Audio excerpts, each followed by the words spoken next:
Good morning. Selvatul Selvam, Heavy Chelvam, Achelvam, Selvatul Yellam Tare. This denotes that learning acquired through hearing is the best among all the five senses. Today, we're all honored to be a part of the panel discussion where we have great personalities with us to talk about India and country. Before we start this event, I would ask everybody to kindly wait for the number one. Thank you all. Once again, a very good morning to one and all present here. It's immense pleasure welcoming you all to this esteemed gathering. And today we are here at the 8th edition of KingMakers King's Talk, which is the flagship event of KingMakers IAS Academy. And we're very honored to have with us here Mr.G.Balachandran IAS, former Additional Chief Secretary of West Bengal. It's really an honor to have you here. KingMakers IAS Academy commemorated the Azadi Ka Amrit Mahotsav 2 weeks back and 5 Students of the Week initiative. So we have 75 years of independence that's happened, and we're looking forward to the next 25 years Amrit Kaal. And now I think I would like to call upon the Chairman and Managing Director, Mr. Kumarajan sir, to facilitate our chief guest for the day.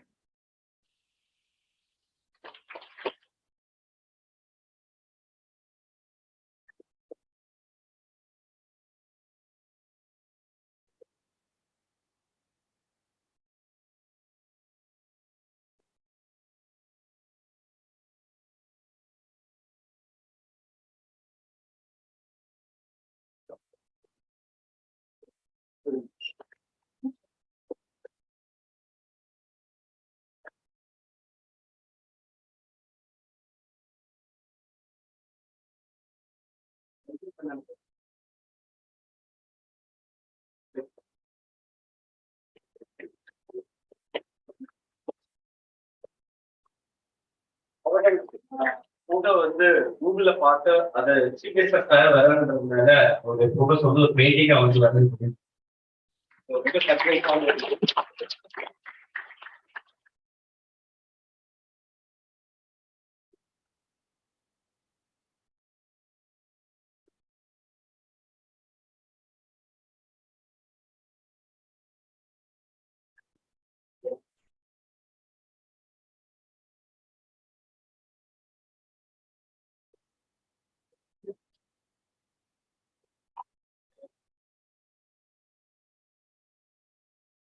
Thank you, sir.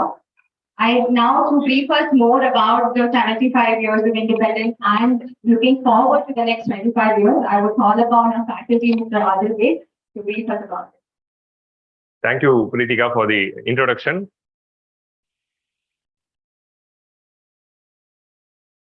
So, reiterating the quote which our host, Ms. Pritika, said, like Tiruvallur said, Selvatul Selvam, Sevich Selvam, Achelvam, Selvatul Yellam Thalai. So, of all the five senses which we have, the sense of hearing is considered to be one of the best form for learning. So, today is one such event where, by that sense of hearing, we are going to have immense learning, immense motivation and inspiration from our chief guest.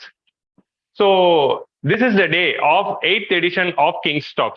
So, we conducted already 7 editions of King's Talk few years back. But since we had a gap in between because of the pandemic, many would need a brief about the history of this event and why it is being conducted, along with that brief history of KingMakers IAS Academy. Before I would like to talk about King's Talk, I would like to discuss in briefly about the brief history of KingMakers IAS Academy. KingMakers IAS Academy was started in 2013 with the ultimate objective of 2 things. Number 1, to increase the results from Tamil Nadu. People from Tamil Nadu qualifying in civil services and bringing back the glory of Tamil Nadu aspirants as it was in the 70s and 80s. I hope when our chief guest, he was clearing the civil services, there would have been a lot of aspirants from Tamil Nadu. But now the trend has been declining in the recent times. So one main aim of KingMakers IAS Academy was to increase the number of aspirants from Tamil Nadu. So in order to increase the number of aspirants, the first thing is more number of students should come forward and take part in the civil services examination. They should have this as their ambition first. Then only we can expect the results. So that led to the second motto of taking the information regarding this examination to the masses. the students and families, the parents, everyone should have the awareness about the civil services examination and the glory of the services. Then only they will motivate their kids to pursue the IAS. Then only they will support their kids to pursue the IAS. And students should have the idea about civil services, especially in Tamil Nadu. We need this awareness because our entire focus is on engineering or medicine. So the awareness about the civil services should reach to the students at 12th standard level and in the college level. So that was the second motive that led to the inauguration of Unakkulor IAS event, through which we reached the masses. We went to each and every district of Tamil Nadu to talk about the civil services examination and group 1 examinations. And through that, we spread the information about the examination to a lot of students. And this is the brief history. This is what we are doing in the past 9 years, and that led to the production of almost 500 plus candidates in the UPSC Civil Services examination, and many more candidates in the Group 1, Group 2 examinations. So this is a brief history about the KingMakers IAS Academy. Now let us come back to this event about the King's Talk. This King's Talk event was inaugurated in 2019. Like I already said, in order to inspire the students through hearing from the legends themselves in their particular field. The field experts of that particular specific field used to visit the KingMakers IAS Academy. They used to give a brief lecture on the topic of the day. The topic is mostly relevant to the civil services preparation.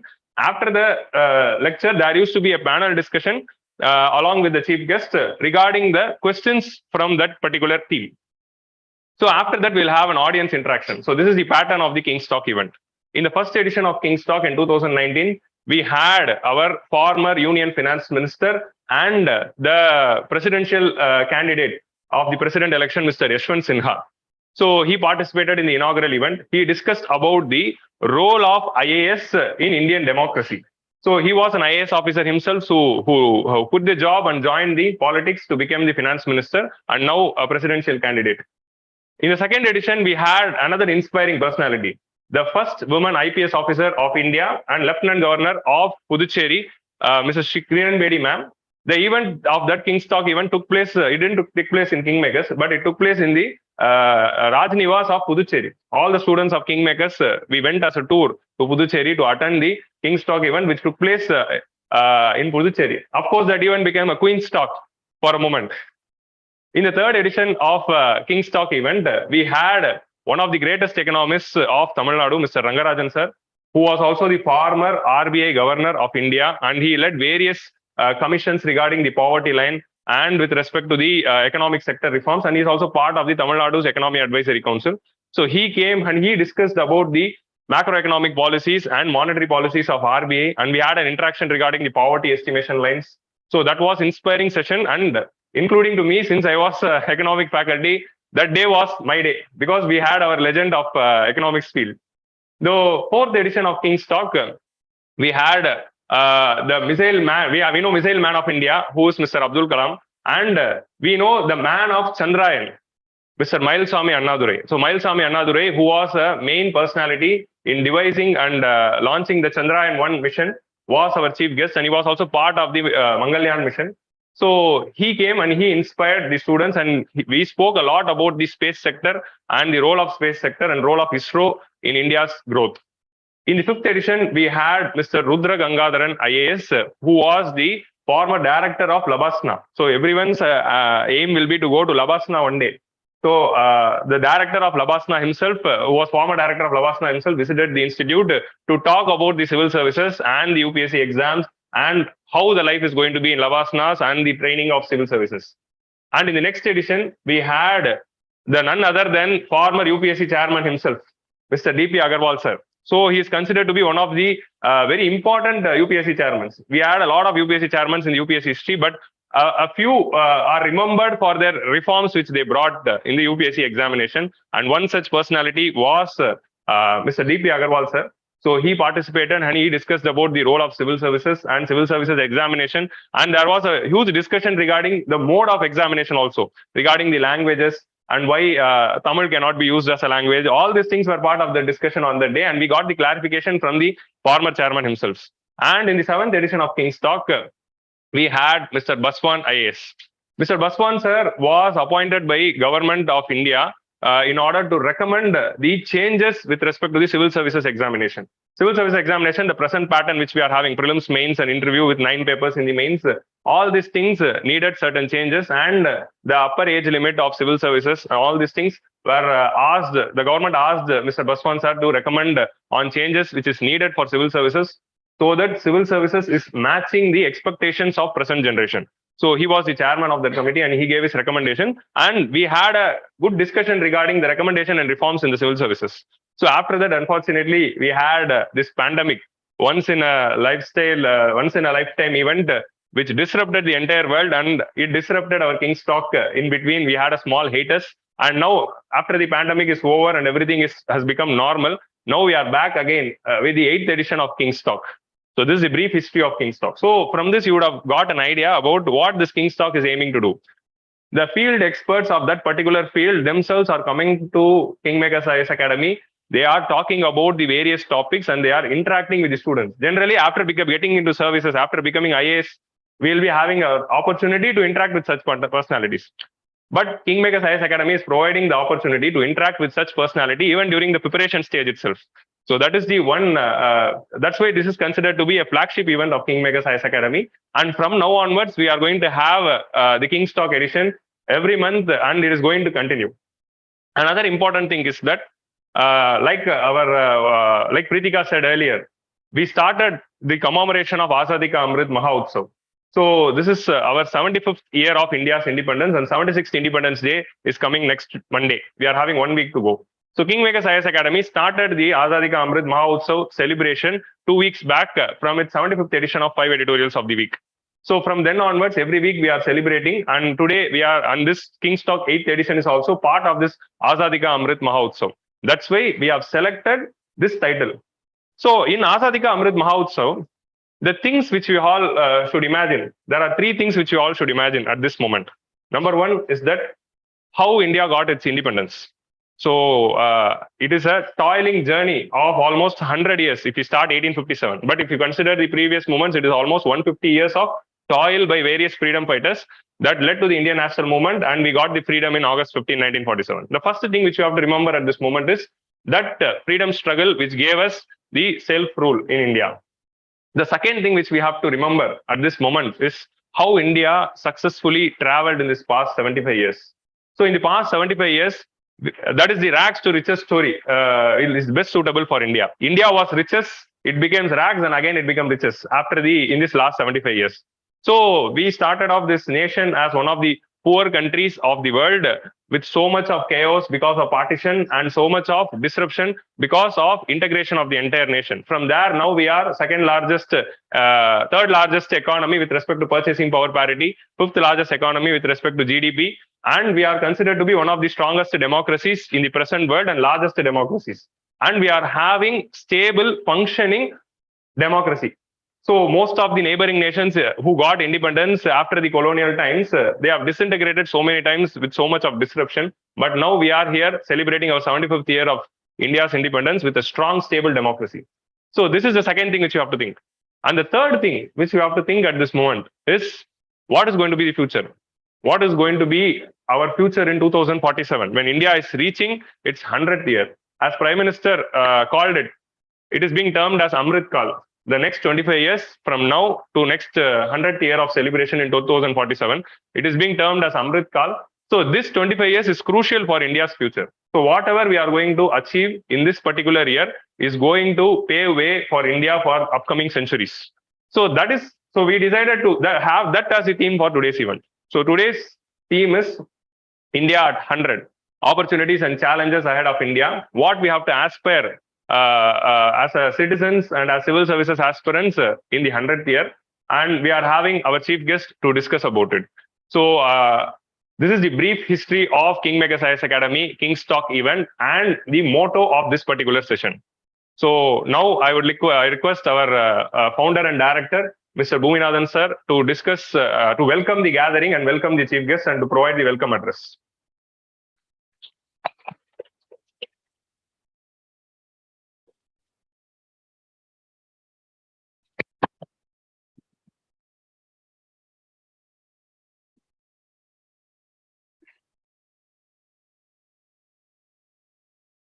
Good morning, one and all present here.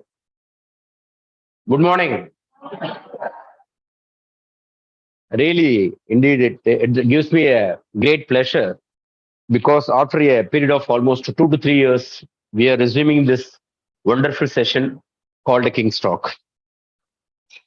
As it was mentioned by Mr. Adil,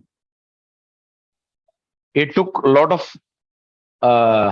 days and years to organize this kind of event. We were planning since 2017, but we were able to implement only in 2019. But in between, we were not able to organize this kind of events due to pandemic and other things. I'm very happy and glad to once again organize this kind of events. That too with the help of great chief guest, that is Sri Mr.G.Balachandran IAS, who is the former Additional Chief Secretary of West Bengal, the great orator, the great social activist, and a great person who is known everywhere throughout India and throughout the world, particularly in the Tamil literary world, and is a very great human being. So such a great person is with us today, who has contributed a lot to the economic development of our country, as well as social development of our country, as well as political development of our country. He has held several positions during his tenure. He served in the Government of India in the Department of Space as an advisor in the Interstate Council Secretariat and Additional Secretary and Financial Advisor. And he was a former Additional Chief Secretary West Bengal. And he was also a consulting fellow at the Institute for Defense Studies and Analysis. And he had a PhD in economics and computer science from the University of Wisconsin. And his specialization includes issues related with economics and technology. And apart from that, I can tell so many things about sir. So he is with us as part of this event that is called India at 100 Challenges and Opportunities. On the eve of Azadi Ka Amrit Mahotsav, 75 years of India's independence, இந்திய சுதந்திர அமுத பெருவிழா என்று அனைவராலும் கொண்டாடப்படக்கூடிய இந்த அற்புதமான ஒரு விழாவிற்கு தலைமை உரையாற்ற இருக்கக்கூடிய நம்மளுடைய பாலச்சந்திரன் ஐஏஎஸ் அவர்களை இருகரம் கூப்பி வரவேற்பதில் மிக்க மகிழ்ச்சி அடைகின்றோம். Now King's Talk starts. Thank you so much. Dr. Bhuminathan, Mr. Baig, and the architects of tomorrow's India, my dear friends. It's a great pleasure for me to be here today to address you all. Amidst you, those who do not understand English, understand Tamil, please raise your hands. Okay. There is at least one person who does not understand Tamil. My lecture is going to be a mix of English and Tamil. Whoever is sitting next to you, you can check up from him what exactly I say in Tamil. Okay.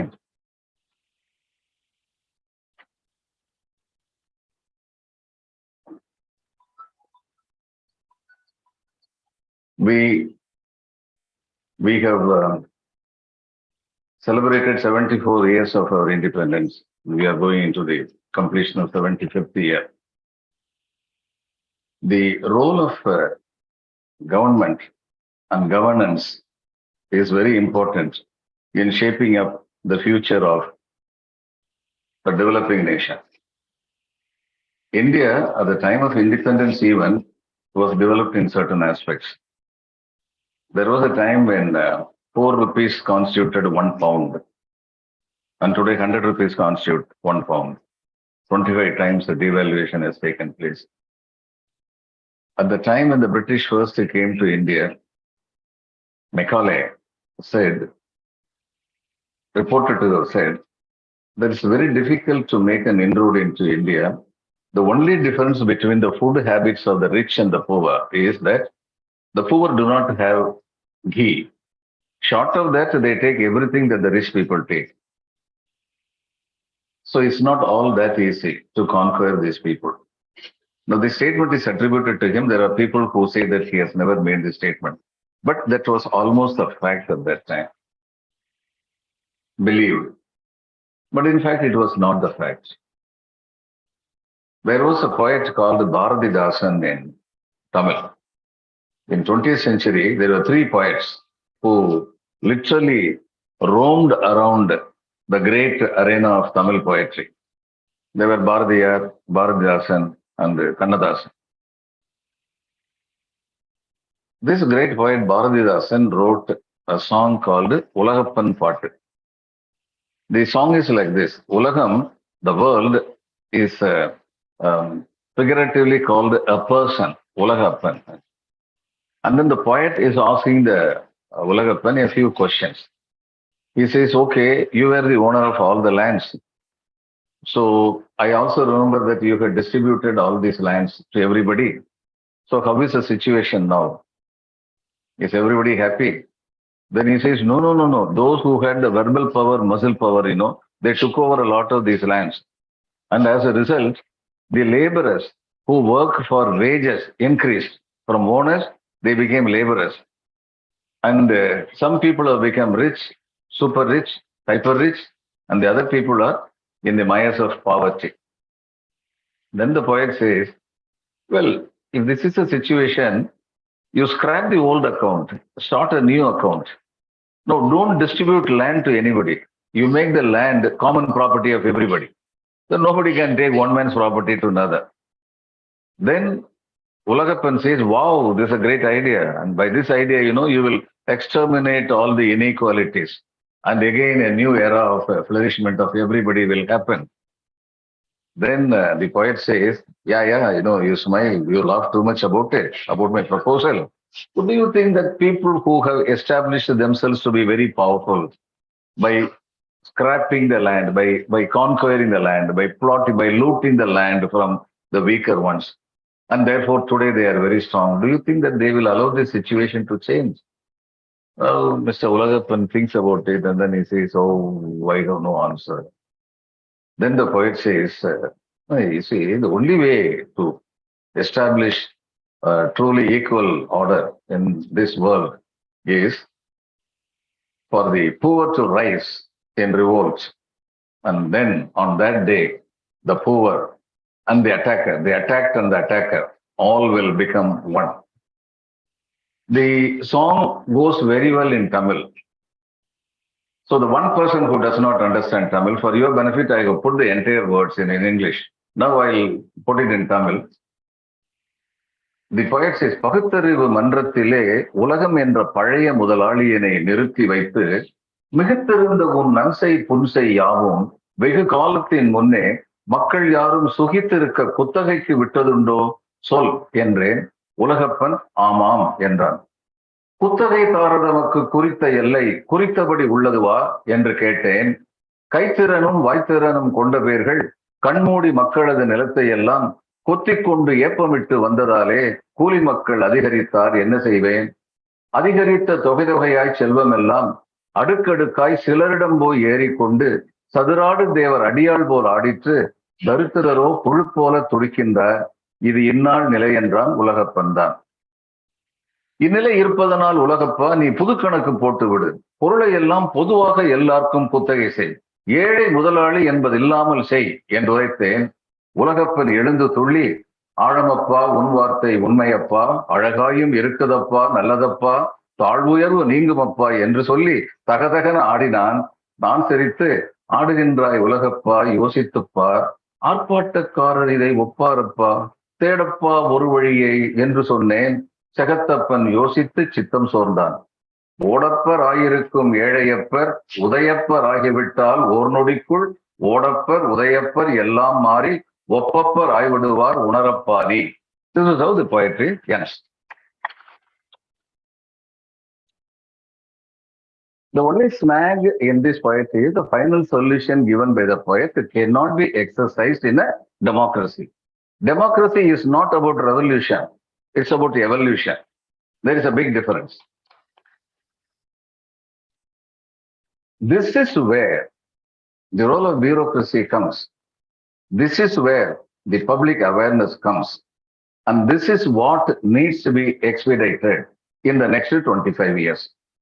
If we want our country, our nation, not to go towards becoming a banana republic like some of the South American nations, If we want our democracy to be vibrant, we need vox populi, people's voice, to raise strong. Now, how to make it in 75 years? Mr. Beg has rightly pointed out how much of advancement has taken place. There is a film song. வானத்தில் ஏறி சந்திர மண்டல வாசலை தொடுவோமா என்றொரு காலம் ஏங்கியதுண்டு இன்று நடந்தது அது கண்டு நம்ம எல்லாம் சந்தோஷமா இருக்கோம். This is what the song says. We have done a lot of achievement in areas of technology, in areas of science, and in certain spheres of economics also.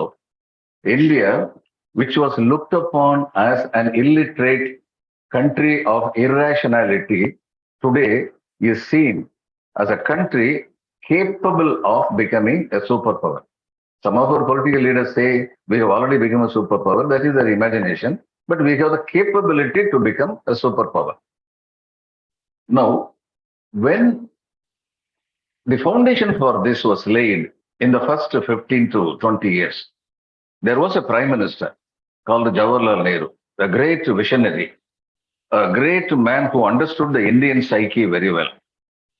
Now, he thought for India to become powerful and to face the rest of the world with strength, we have to advance in industry and technology. The private sector did not have the power, the means to invest lots of money that was required to make this country a superpower in industry. That is why we had Bokaro, Bhilai, Rourkela, the great steel plants were established by him. The public sector concept was brought by him. In order to distinguish between communism and the socialism, he said there will be a mixed economy in this country. We will be having private sector, we will also have public sector. What is the basic role of the public sector units? They should be the market interventionist forces. So what is market intervention? Suddenly, if the private sector, airlines are forming a syndicate and increasing the rate of your flying charges, if there is one good public sector company, they will say, when others are saying it will be 12,000 rupees, they will say, we will sell our tickets at 5,000 rupees where we have 20% profit. When this happens, the 12,000 comes down automatically. That will come down to maybe say from 5,000, they'll go to 6,000 or even 7,000, but never more than that. Now, this market interventions forces have to be very active. They need not be too many in number. One BSNL is sufficient to take care of the rest of the companies, to ensure that they do not increase their fare. You can say that in every area. Now, to have imagined it in the early 50s and to have implemented it called for a lot of vision. Now, that man who did it, he did not try to do a lot of agrarian reforms. Did it show Nehru to be a failure? No, it showed him to be a strategist. Now, he knew in the agrarian area, the established order is so powerful. If I try to disturb them, my task of nation building will not be successful. I have to bid for my time. There is a Quran which says when you should start implementing a principle that you hold dear. Now it says, Vinaivaliyum, Tanvaliyum, Matran Tunaivaliyum Tukichayal. When you want to do something, first you check up the strength of the principle that you want to implement. Vinaivali. Then Tanvali. What's my strength? The strength of the person who wants to implement it. Then Tunaivali. What is the strength of my supporters? What is the strength of the opponent supporters? And what is the strength of the opponents? So there are 5 strengths. You assess all the 5 strengths. When you find that the combined strength of yours, that is the strength of the action, the strength of yourself, and the strength of your supporters, it's more than the strength of the opponents and the strength of the supporters of the opponents. Then you implement. Till then, don't act, because you will fail, and by your failure, you will bring it to a retrograde step. Others will not venture to take such a measure again. Now, the best example when you are in the field. Now, suppose you find that one politician, very powerful politician, he is doing something against the constitution, or one senior officer. Don't think that all the politicians alone are bad, all the officers alone are good. It's never like that. So now, if you find that one politician, you become a sub-collector, a young sub-collector, and then you find that a politician is completely against a particular program. Why? Because he already has a lot to gain by that program not coming into existence. I was fortunate enough to have some of the best collectors under whom I worked. So my collector told me, see, there are 10, 15 good things which a sub-collector can do. Now, why do you hanker after one particular thing when you are not strong enough to implement it? What you should do in the first 6 months of your tenure, go ahead with the other 9 where there is least resistance. See, this polio program, for instance, no politician is against it because they don't understand the importance of it. So you do it, and by doing it, what do you get? By doing it properly, you get public support. And you do land reforms in areas where there is no opposition, you get public support. You ensure law and order is maintained in such a way that the poor man, the last man in the queue, benefits out of this law and order, you get public support. Now, with all this public support, you confront that person and implement your program because you are not alone. You are with many people. So this is the basic strategy which Nehru followed. He could not do land reforms. He knew that he is not doing land reforms. As much as Gandhiji said, we will strive only for political independence, because if we start thinking about the economic independence now, we will never get political independence. The divisions within us will come to the forefront, and therefore our political independence will be taken away. There are two kinds of views about it. Some people think that no, Gandhi with his mass following should have started the economic independence also at the same time. So whatever it is, there was a method in the madness. There was a rationale in they decide thinking and deciding a particular course of action. So far as the first 20, 25 years were concerned, Nehru's legacy continued for some more time. The basic purpose of making this nation an industrial nation was achieved. We became at one point of time the 10th industrial force in the world, and maybe the second nation to hold that many number of industrial workers. So the basic purpose was achieved. There was no doubt about it. Now, having achieved it, now, do you want to continue with the policy of nationalizing anything and everything? It may not be necessary. But when you want to denationalize, when you want to stop nationalization, what should be the idea? The precious resources of this country need not be utilized more and more in nationalization, because there are economic forces which have come into existence who have the capability to establish a steel mill, to establish great IT giant companies. Therefore, why should we waste our time and resource in doing that? So what should we do? We should have proper regulatory systems to ensure that monopoly does not come into existence. That's the only thing we should ensure. And to ensure that monopoly does not come into existence, if you want to have regulatory authority, what is the foremost question?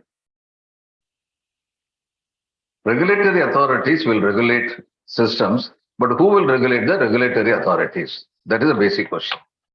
Now, instead of who will regulate the regulatory authorities, what should be the right question? What will regulate the regulatory authorities? What? It's only one. Integrity. Integrity.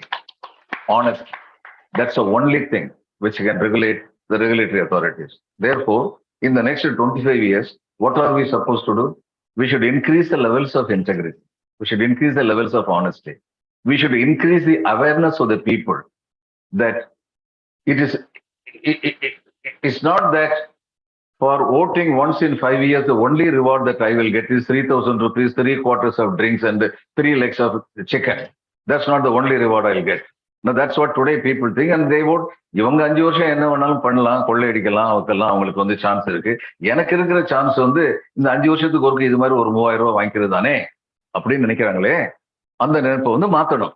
ஏன்னா the constitution starts with the word we the people of India. Let's not forget it. இந்த நாடு இந்த நாட்டின் குடிமக்களுக்கானது. அதைத்தான் பாரதி சொன்னார். 2 வார்த்தை சொன்னார். நாம் இருக்கும் நாடு நமது என்பதறிந்தோம். அதை மட்டும் சொல்லல. நாம் இருக்கும் நாடு நமது என்பதறிந்தோம், இது நமக்கே உரிமையாம் என்பதறிந்தோம். That is much more important. People should understand. Today I find Justice Chandrachud, who is going to be the next Chief Justice, he says the idea of social justice, it should penetrate into the hearts of the people. And somebody else says it's not sufficient that we, the academicians, the judiciary, the government talk about it. It should reach out to the public. Now the problem is how to reach it out to the public. We have in our lessons, in our school syllabus, we have the mother tongue, Tamil, English, then mathematics, science, and then history and geography. We have separate 5 papers. We should ensure that there is one more paper, the paper on Constitution, the Constitution of India. It should be a compulsory paper. The students should pass because the youngsters will carry on the message to their parents. Don't think that 3,000 rupees alone is your right. Your right is to deceive these fellows. Your right is to teach a firm lesson to these people. You have all that right. People are not aware of it. Many people, how many people in India for that matter, how many people amidst you really know all the aspects of Indian Constitution? Very little. When you enter into service, when you're an aspirant of civil service, thanks to Dr. Bhuminathan's institute and a few other institutes, you are made to get introduced into the Constitution of India and the final aspect, the controversies that arose and how the controversies are resolved, what are all the various judgments, all this, right from Keshav Bharati case, you start talking about fundamental rights, directive principles, all this, and then some lawyers, those students of law. These are the only group.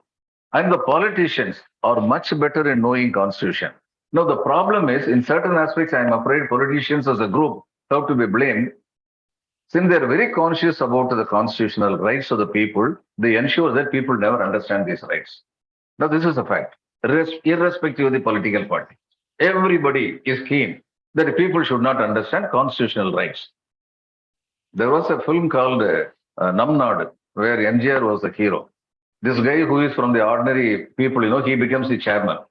So there are 3 people who have been ruling the roost. They were the important people who used to exploit the people. And the most important among them, he says something, very important word. He says, நம்ம விடக்கூடாத இடத்தை விட்டுட்டோம், இவன் வரக்கூடாத இடத்துக்கு வந்துட்டான். That's what they say. No, this is a very important sentence. வரக்கூடாதுன்னு சொல்லி சாதாரண மனிதனை யாரெல்லாம் விரும்புகிறார்களோ அந்த இடங்களுக்கெல்லாம் என்று சாதாரண மனிதன் செல்கின்றானோ அன்றெல்லாம் இந்த நாட்டின் மக்களாட்சி வலுப்பெறுகிறது. இதான் முக்கியம். அடுத்து நம்ம பண்ண வேண்டியது, நெக்ஸ்ட் நம்ம என்ன பண்ணணும்?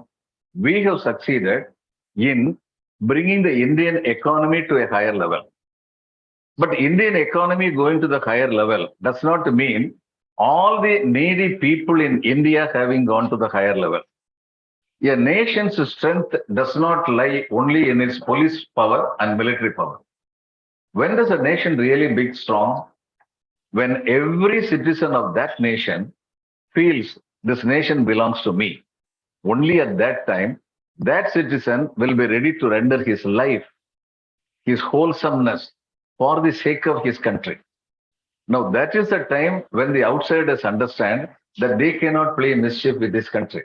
Now, today, we look at all the problems in borderlands, we had problems in Northeast. We solved it largely by the system of inclusive growth. We delegated power to them, which they were not having in the past.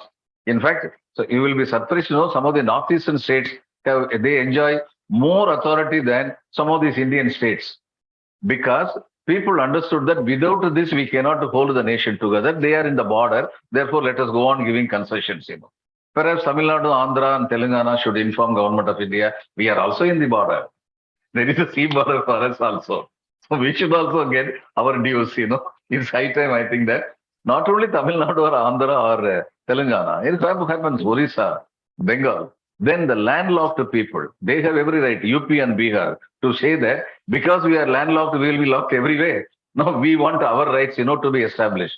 When the common man, the last man in the queue, he gets justice, that is the genuine justice.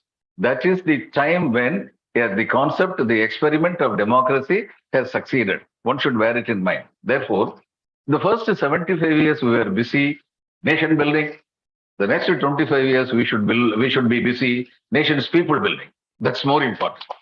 So what's going to be the role of bureaucrats in this? Because you all aspire to be bureaucrats. There is a general error in teaching the bureaucrats, coming and giving lecture when you become an IAS officer. Do you think IAS is the only service where people can be of relevance and service to others? No, not at all. Every service has its own importance. I have seen this. I'll give you two examples. I was additional collector in a district called Midnapur, and the district collector was one Amit Kiran Dev, who later became chief secretary. And Amit was very friendly with his juniors. He was 71, yeah, and I was a 6 years junior. But he was very kind, very nice, and very informal with us. One day, a very curious case came to his attention. In IIT Kharagpur, during ragging, one boy was ragged so much, in some of the most indecent ways, that the boy, in order to protect himself, his decency, he fought against the other person. In the melee, the other student got killed. He pushed him something, and then he got killed. This boy was immediately transferred from IIT Kharagpur to IIT Kanpur, and there was a murder case against him. The parents, they had pleaded with him every time the case hearing, and he has to come from Kanpur. It's very unfair. So we requested district magistrate and collector to kindly do the needful. So Mr. Amit Kiran Dev marked it to me. And then he said, you analyze it and put it up to me. I went to the district judge, Mr. Banerjee, who later became one of the teaching faculty in the Lal Bahadur Shastri National Academy of Administration. Then he told me it was an act of self-defense. So why did the police start a murder case against him? So I said, sir, can I have the benefit of your opinion in writing? He said, yes. And then he gave his opinion in writing. Then I put up my note. I said, I think we should inform the government in the judiciary department that it was an act of self-defense and he was forced to act. And therefore, it cannot be considered murder. In fact, even whether it can be considered culpable homicide also is doubtful. And the case should be withdrawn. Mr. Amit Kiran Dev looked at the entire thing and then he called me and then he said, you don't tell the government case should be withdrawn. You tell the government case may be withdrawn. You should not instruct the government. Okay. Yes, sir, I learned my lesson. So he wrote his note. He wrote a letter, direct letter to Home Secretary, who was also Secretary, Judicial Department. And Home Secretary, Mr. Ratin Sengupta, who later became Chief Secretary, he saw it, straight went to the Chief Minister. He said, sir, I want your endorsement on this. That boy has been harassed for the past 3 years for no fault of his. And the CM, Mr. Jyoti, was approved it. And the police was asked to withdraw the case. And the case was withdrawn. Now, this is what I call a bureaucracy with a sensitivity. Now, the collector could have easily said, what can I do? There is a murder case and then he has to go through the process. He will be acquitted. But why are you asking me today? He could have said it. But he did not say it. And this is also the power of bureaucracy. See, normally we think, I remember Mr. Banerjee used to tell me, all my magistrates, when they become additional session judge, the first thing they say, till now I can give 7 years imprisonment. Now I can give life imprisonment. Power. He said, but why can't they say that I will expedite cases? I will expedite cases of those poor people who are rotting in jail without getting bail. You see, there is an actor called Salman Khan, against whom there was a case of shooting. Salman Khan, right? Salman Khan was given an imprisonment for 5 years in the district court in the forenoon. And in the afternoon, the High Court judge, he gave him bail in the afternoon. He did not go to jail. The High Court judge said, the judicial order copy has not been given to this man. You cannot send a man who do not know why he is being sent to jail. You cannot send him to jail. It's a very valid argument. My only question is, But that is how hundreds of people are rotting in Maharashtra jails. Why the judge did not think about them? That is more important. Therefore, if you look at the Indian state, what is Indian state? A state is comprised of the judiciary, the legislative, and the executive. Now, the Indian state is most of the times seen to be anti-poor and anti-underprivileged. This has to change. There are provisions in our constitutions which will go to prove that a state need not be anti-poor. A state need not be anti-underprivileged. But that is what it is. This mindset has to change. So if you ask what should be done in the next 25 years, yes, the first and foremost important thing in the next 25 years for India to become a vibrant democracy, to become a strong democracy, a nation which will be looked upon with respect by other countries. First and foremost thing to be done is to ensure inclusiveness in growth and to ensure social justice, justice for all. Justice for one means justice for all. That is what we should believe in, and that is what we should implement.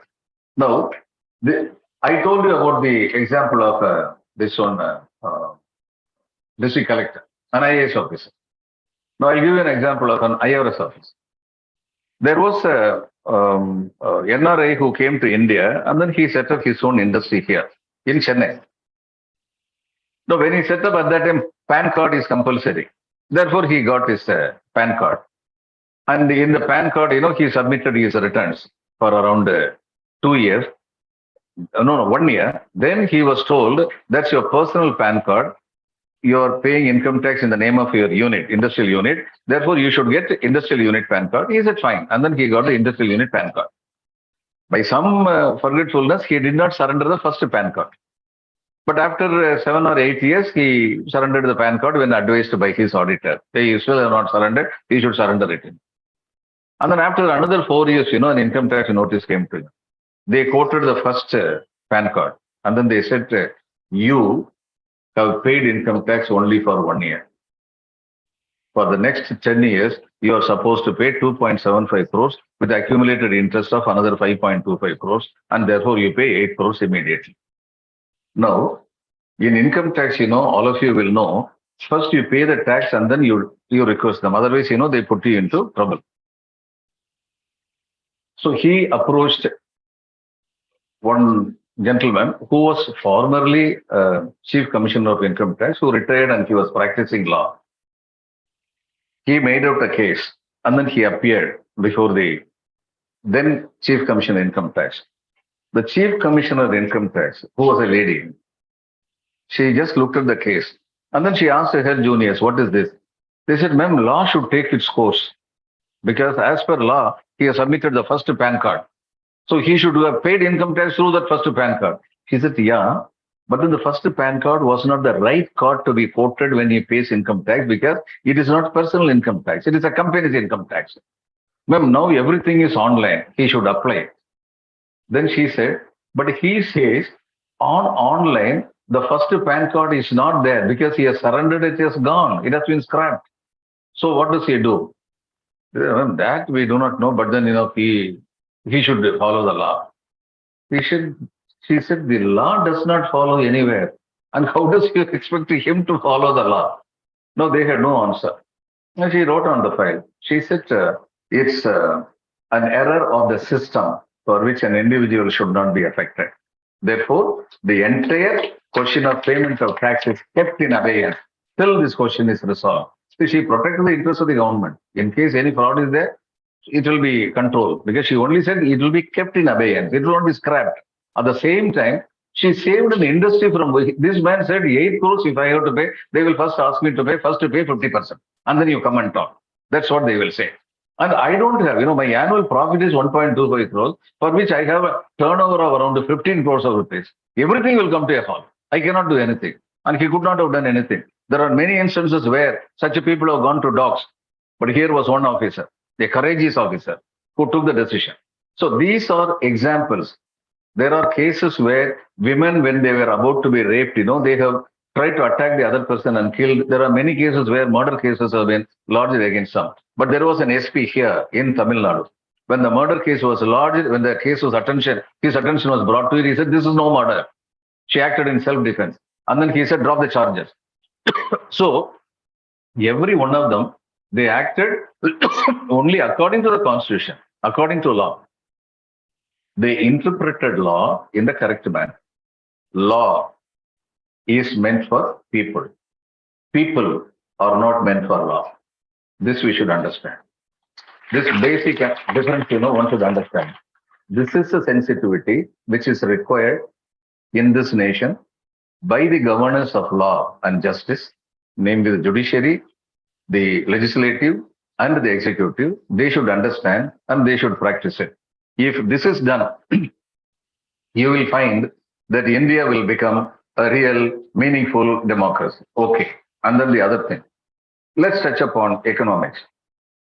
Okay. If you do inclusive growth, economy also becomes inclusive without any doubt.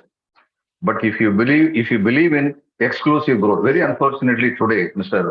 Rajan, who has been RBI governor earlier, he has said, you are having great investments in India without proportionate creation of employment. Now, this is a very bad thing. It's not a good thing. You call something economic development. Now you compare it to a physical system. உடலின் அனைத்து பாகங்களும் வளர்ந்தால் அது வளர்ச்சி. உடலின் ஒரு பாகம் மட்டும் வளர்ந்தால் அது வீக்கம். நமக்கு we don't want swelling, we want to grow. We should know this difference. And this is happening in India today. Then equal opportunities at times are denied to people. And the worst thing is, you see, aberrations will always take place, right from a taluk level, police station level, up to the highest level of governance, up to Delhi, up to Chennai, aberrations will always take place. But a strong democracy rectifies the aberration. And to rectify the aberrations, what do you have? You have what are known as pillars of democracy. Who are these pillars of democracy? Your judicial system, and then your enforcement systems like election commission, your Supreme Court, High Court. These are all the pillars of democracy. They can set right the aberrations. Now, what's important is no attempt to thwart the pillars of democracy should be tolerated. Because you destroy the pillars, then tomorrow you destroy democracy. There was a book, excellent book, written a few years back by two professors of Harvard University who have said how democracies die. It's a very short book. It's around 120 pages or something. I'll send a copy to Dr. Bhuminath so that, it can be included as one among the lectures for you people. Now, they say there was a time when democracies were killed by normally army generals. திடீர்னு ஒரு நாள் பட்டாளத்தோடு வருவாரு, வந்து ஏர் station, இதை broadcasting station, அதுக்கப்புறம் TV station ரெண்டையும் capture பண்ணிடுவார். அதான் முதல்ல. ஏன்னா public should not know what is happening. Thereafter, what he will do, he will go to the presidential palace, if it is a president's rule country, most of the country, and then he will put him under house arrest. And then he will declare here, in order to protect the integrity of the nation, in order to ensure genuine democracy comes into existence, I have taken over power as a president. அப்படின்னு சொல்லிடுவார். அப்புறம் ஒரு 15 வருஷம் அவர் தான் ஆண்டுகிட்டு இருப்பார். நம்ம பக்கத்து நாட்டுல யாகியா கான்ல அப்படிதான் வந்தார். இந்த மாதிரி நிறைய பேர் வந்தாங்க. அங்க அயூப்கான்ல இருந்து ஆரம்பிச்சு நிறைய பேர் வந்தாங்க. இப்போ this is how it was happening in the past. Looking at the aberration of democracy that was happening, taking place in North Carolina state, the authors of the book, they said, no, democracy is not killed by army generals. It's killed by those who have been elected. By knowing how democracy can be thwarted, they resorted to thwarting of democracy. Now, you cannot blame only one political party in India if such wrong deed is taking place. You cannot blame one political party in India. You have to blame two groups or two systems, the political system and the social system. The political group and the social group. Both are responsible if this is going to happen to India. Now, if this happens, what happens next? All of you aspire to be civil servants, no? If what I express my apprehension, it takes place, around 90% of you will be declared unfit for civil service, even before you enter into civil service. There was an attempt recently which said that after you get into IAS or IPS, There is no guarantee you will be IAS or IPS. You will go to academy and there, we will have some more exams. And then we will decide which service you belong to. There was a proposal which did not take place till now, but the proposal was there. Then Mr. Shetty, who is a retired IAS officer in Tamil Nadu, one of the finest intellectuals, I have seen, he wrote a big article. He said, this cannot take place because UPSC is a constitutional body. UPSC is authorized to select officers into various services. Their selection is final. You cannot tamper with the selection. But what you can do, what it has been doing all these years, after you enter into IAS, the foundational course marks will be added to your score of UPSC. And then your rank will be determined according. That you can do because then you ensure the seriousness of the probationer in pursuing the courses. Otherwise, they will take it as post-recruitment holiday center. That's what they will think of the academy. No, this need be avoided. But you cannot change one service. It cannot take place. Thereafter, the proposal was shelved.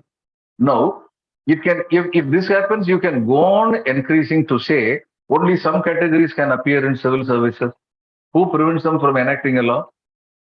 Therefore, if this should not happen, not only the political groups, the social groups should be active. It's very important. For that, the awareness of the social groups need be enhanced. Eternal vigilance is the price you pay for freedom. Let's never forget it.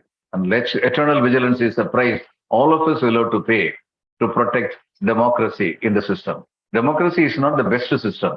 It is better than all other systems. There are problems in democracy also, but then it is still better than all the other systems. Till another better system comes, we will have to cling on to democracy. There is no other go. Universal adult franchise was given by Jawaharlal Nehru and others in the great hope that my people, Indians, will understand the value of democracy. Now, that is a great benefit given. Even now, there can be distorted ways of democracy functioning. We find a lot of people with a criminal background becoming MLAs and MPs. But let's remember one thing. It's a very dangerous phrase. A man is not a criminal till declared so by the court. There is an attempt to say if they have criminal cases, then they should not be allowed to contest. Now, people from not very knowledgeable social background, easily 3 cases can be foisted against him. He can be declared a criminal and it can be ensured that he does not contest. On the other hand, people who really commit murders, commit dacoities, etc., making use of the present loopholes of the system, they can ensure that they will get bail and the case will never be heard. So there are problems on both sides. Then which should be the correct thing to do? You should ensure that judiciary becomes active, cases are disposed of quickly. That is the solution. The solution is not if there is a case against somebody, he should not contest the elections. So each and everything has to be studied in depth. What in Kural there is something Gunam Nadi, Kutramam Nadi, Avatrul, Mikai Nadi, Mika Kodal. So you will have to evaluate any principle and find out what is best principle to practice in Indian democracy in the present context. Our people have been given a lot of power in their hands. There was a time when only the educated and the moneyed people can vote. There was a system. In Switzerland, till the end of the Second World War, women were not allowed to vote. The evolution of women's power happened only in the later part of the 20th century, even in advanced countries like the Western Europe. Whereas in India, with all the illiteracy, with all the backwardness, our leaders believed in our people. They thought that democracy should belong to everybody. That was a great step, a leap forward. And we have to make our people live true to the expectations of those people.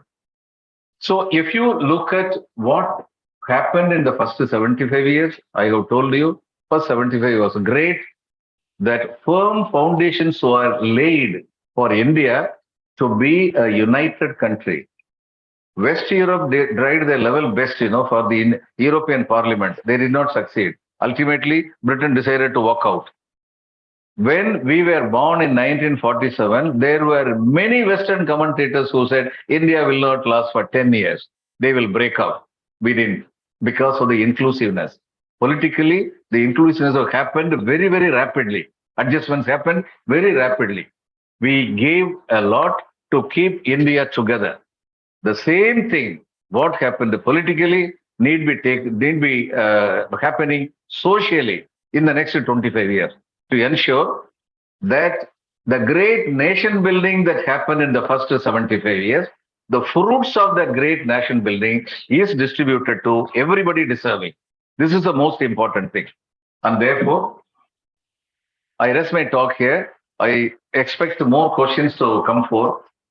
That will be an indicator how much you want to make this country a really strong, vibrant democracy. அதனால இப்போ உங்களுக்கு தான் இப்போ இது ஒரு பாடம். நீங்க நல்லா கேள்வி கேட்டீங்கன்னா நீங்க இந்தியா வந்து டெமோக்ரஸி நல்ல டெமோக்ரஸி இருக்குன்னு நினைக்கிறீங்கன்னு அர்த்தம். அப்படி இல்லைன்னா ராம ஆண்டா என்ன ராவண ஆண்டா என்னன்னு வழக்கமா நினைக்கிறாங்களே அது மாதிரி நினைக்கிற மாதிரி அர்த்தம். So you can ask your questions now. Sir, you can be seated. No, I stand. I prefer standing. I prefer standing. Yes, sir. Initially, we are planning to have a panel discussion among ourselves. Oh, And then we'll go for the audience. okay, okay. I'll do that. So panel discussion எவ்வளவு நேரம் வச்சிருக்க போறீங்க நமக்குள்ள? நமக்குள்ள ஒரு 30 minutes.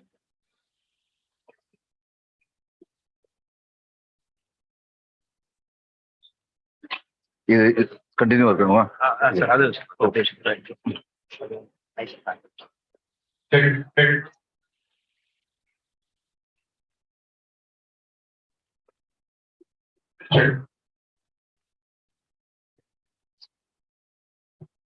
Okay, sir. So that was a wonderful speech regarding India. You touched almost most crucial aspects in your speech regarding the role of Nehru and why constitution should be taught in school.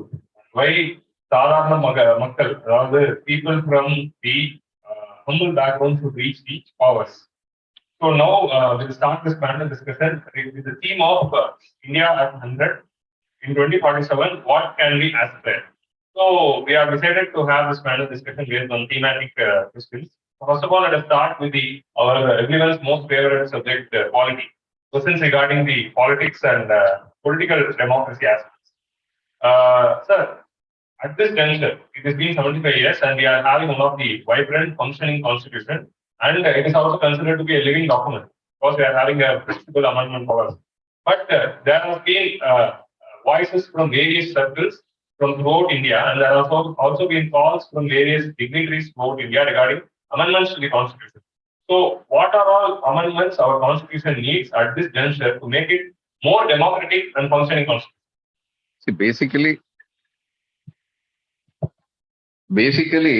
our constitution talks about fundamental rights and directive principles, and then devolution of power between center and the states. These are two important aspects. Now, the fundamental rights are right to property, right to freedom of expression, all good. But right to employment is not a fundamental right. That has happened in directive principles. எல்லாருக்கும் வேலை கொடுங்க, தயவு செய்து பார்த்து கொடுங்க, கொஞ்சம் கண்டுக்காம மனசு கஷ்டப்படாம வேலை கொடுங்க இப்படின்னு சொன்னா, that's why I said when the constitution was born, let us remember there was a great man, Dr. B.R. Ambedkar. Dr. B.R. Ambedkar இல்லாம இருந்திருந்தா நம்ம கான்ஸ்டியூஷன் இந்த அளவுக்கு கூட ப்ரோ பீப்புளா போயிருக்காங்க. It's a fact. பசிச்சவனுக்கு தான் பசியோட, பட்டி இடந்தவனுக்கு தான் பசியோட வலி தெரியுங்கிற மாதிரி அவருக்கு இருந்த சோஷியல் டிஸ்கிரிமினேஷன் பார்த்ததுனாலதான் என்னென்னலாம் நடக்குதுங்கிறது நல்லா தெரிஞ்சிருந்தது. Therefore he fought against. There is a misconception that he fought for scheduled caste.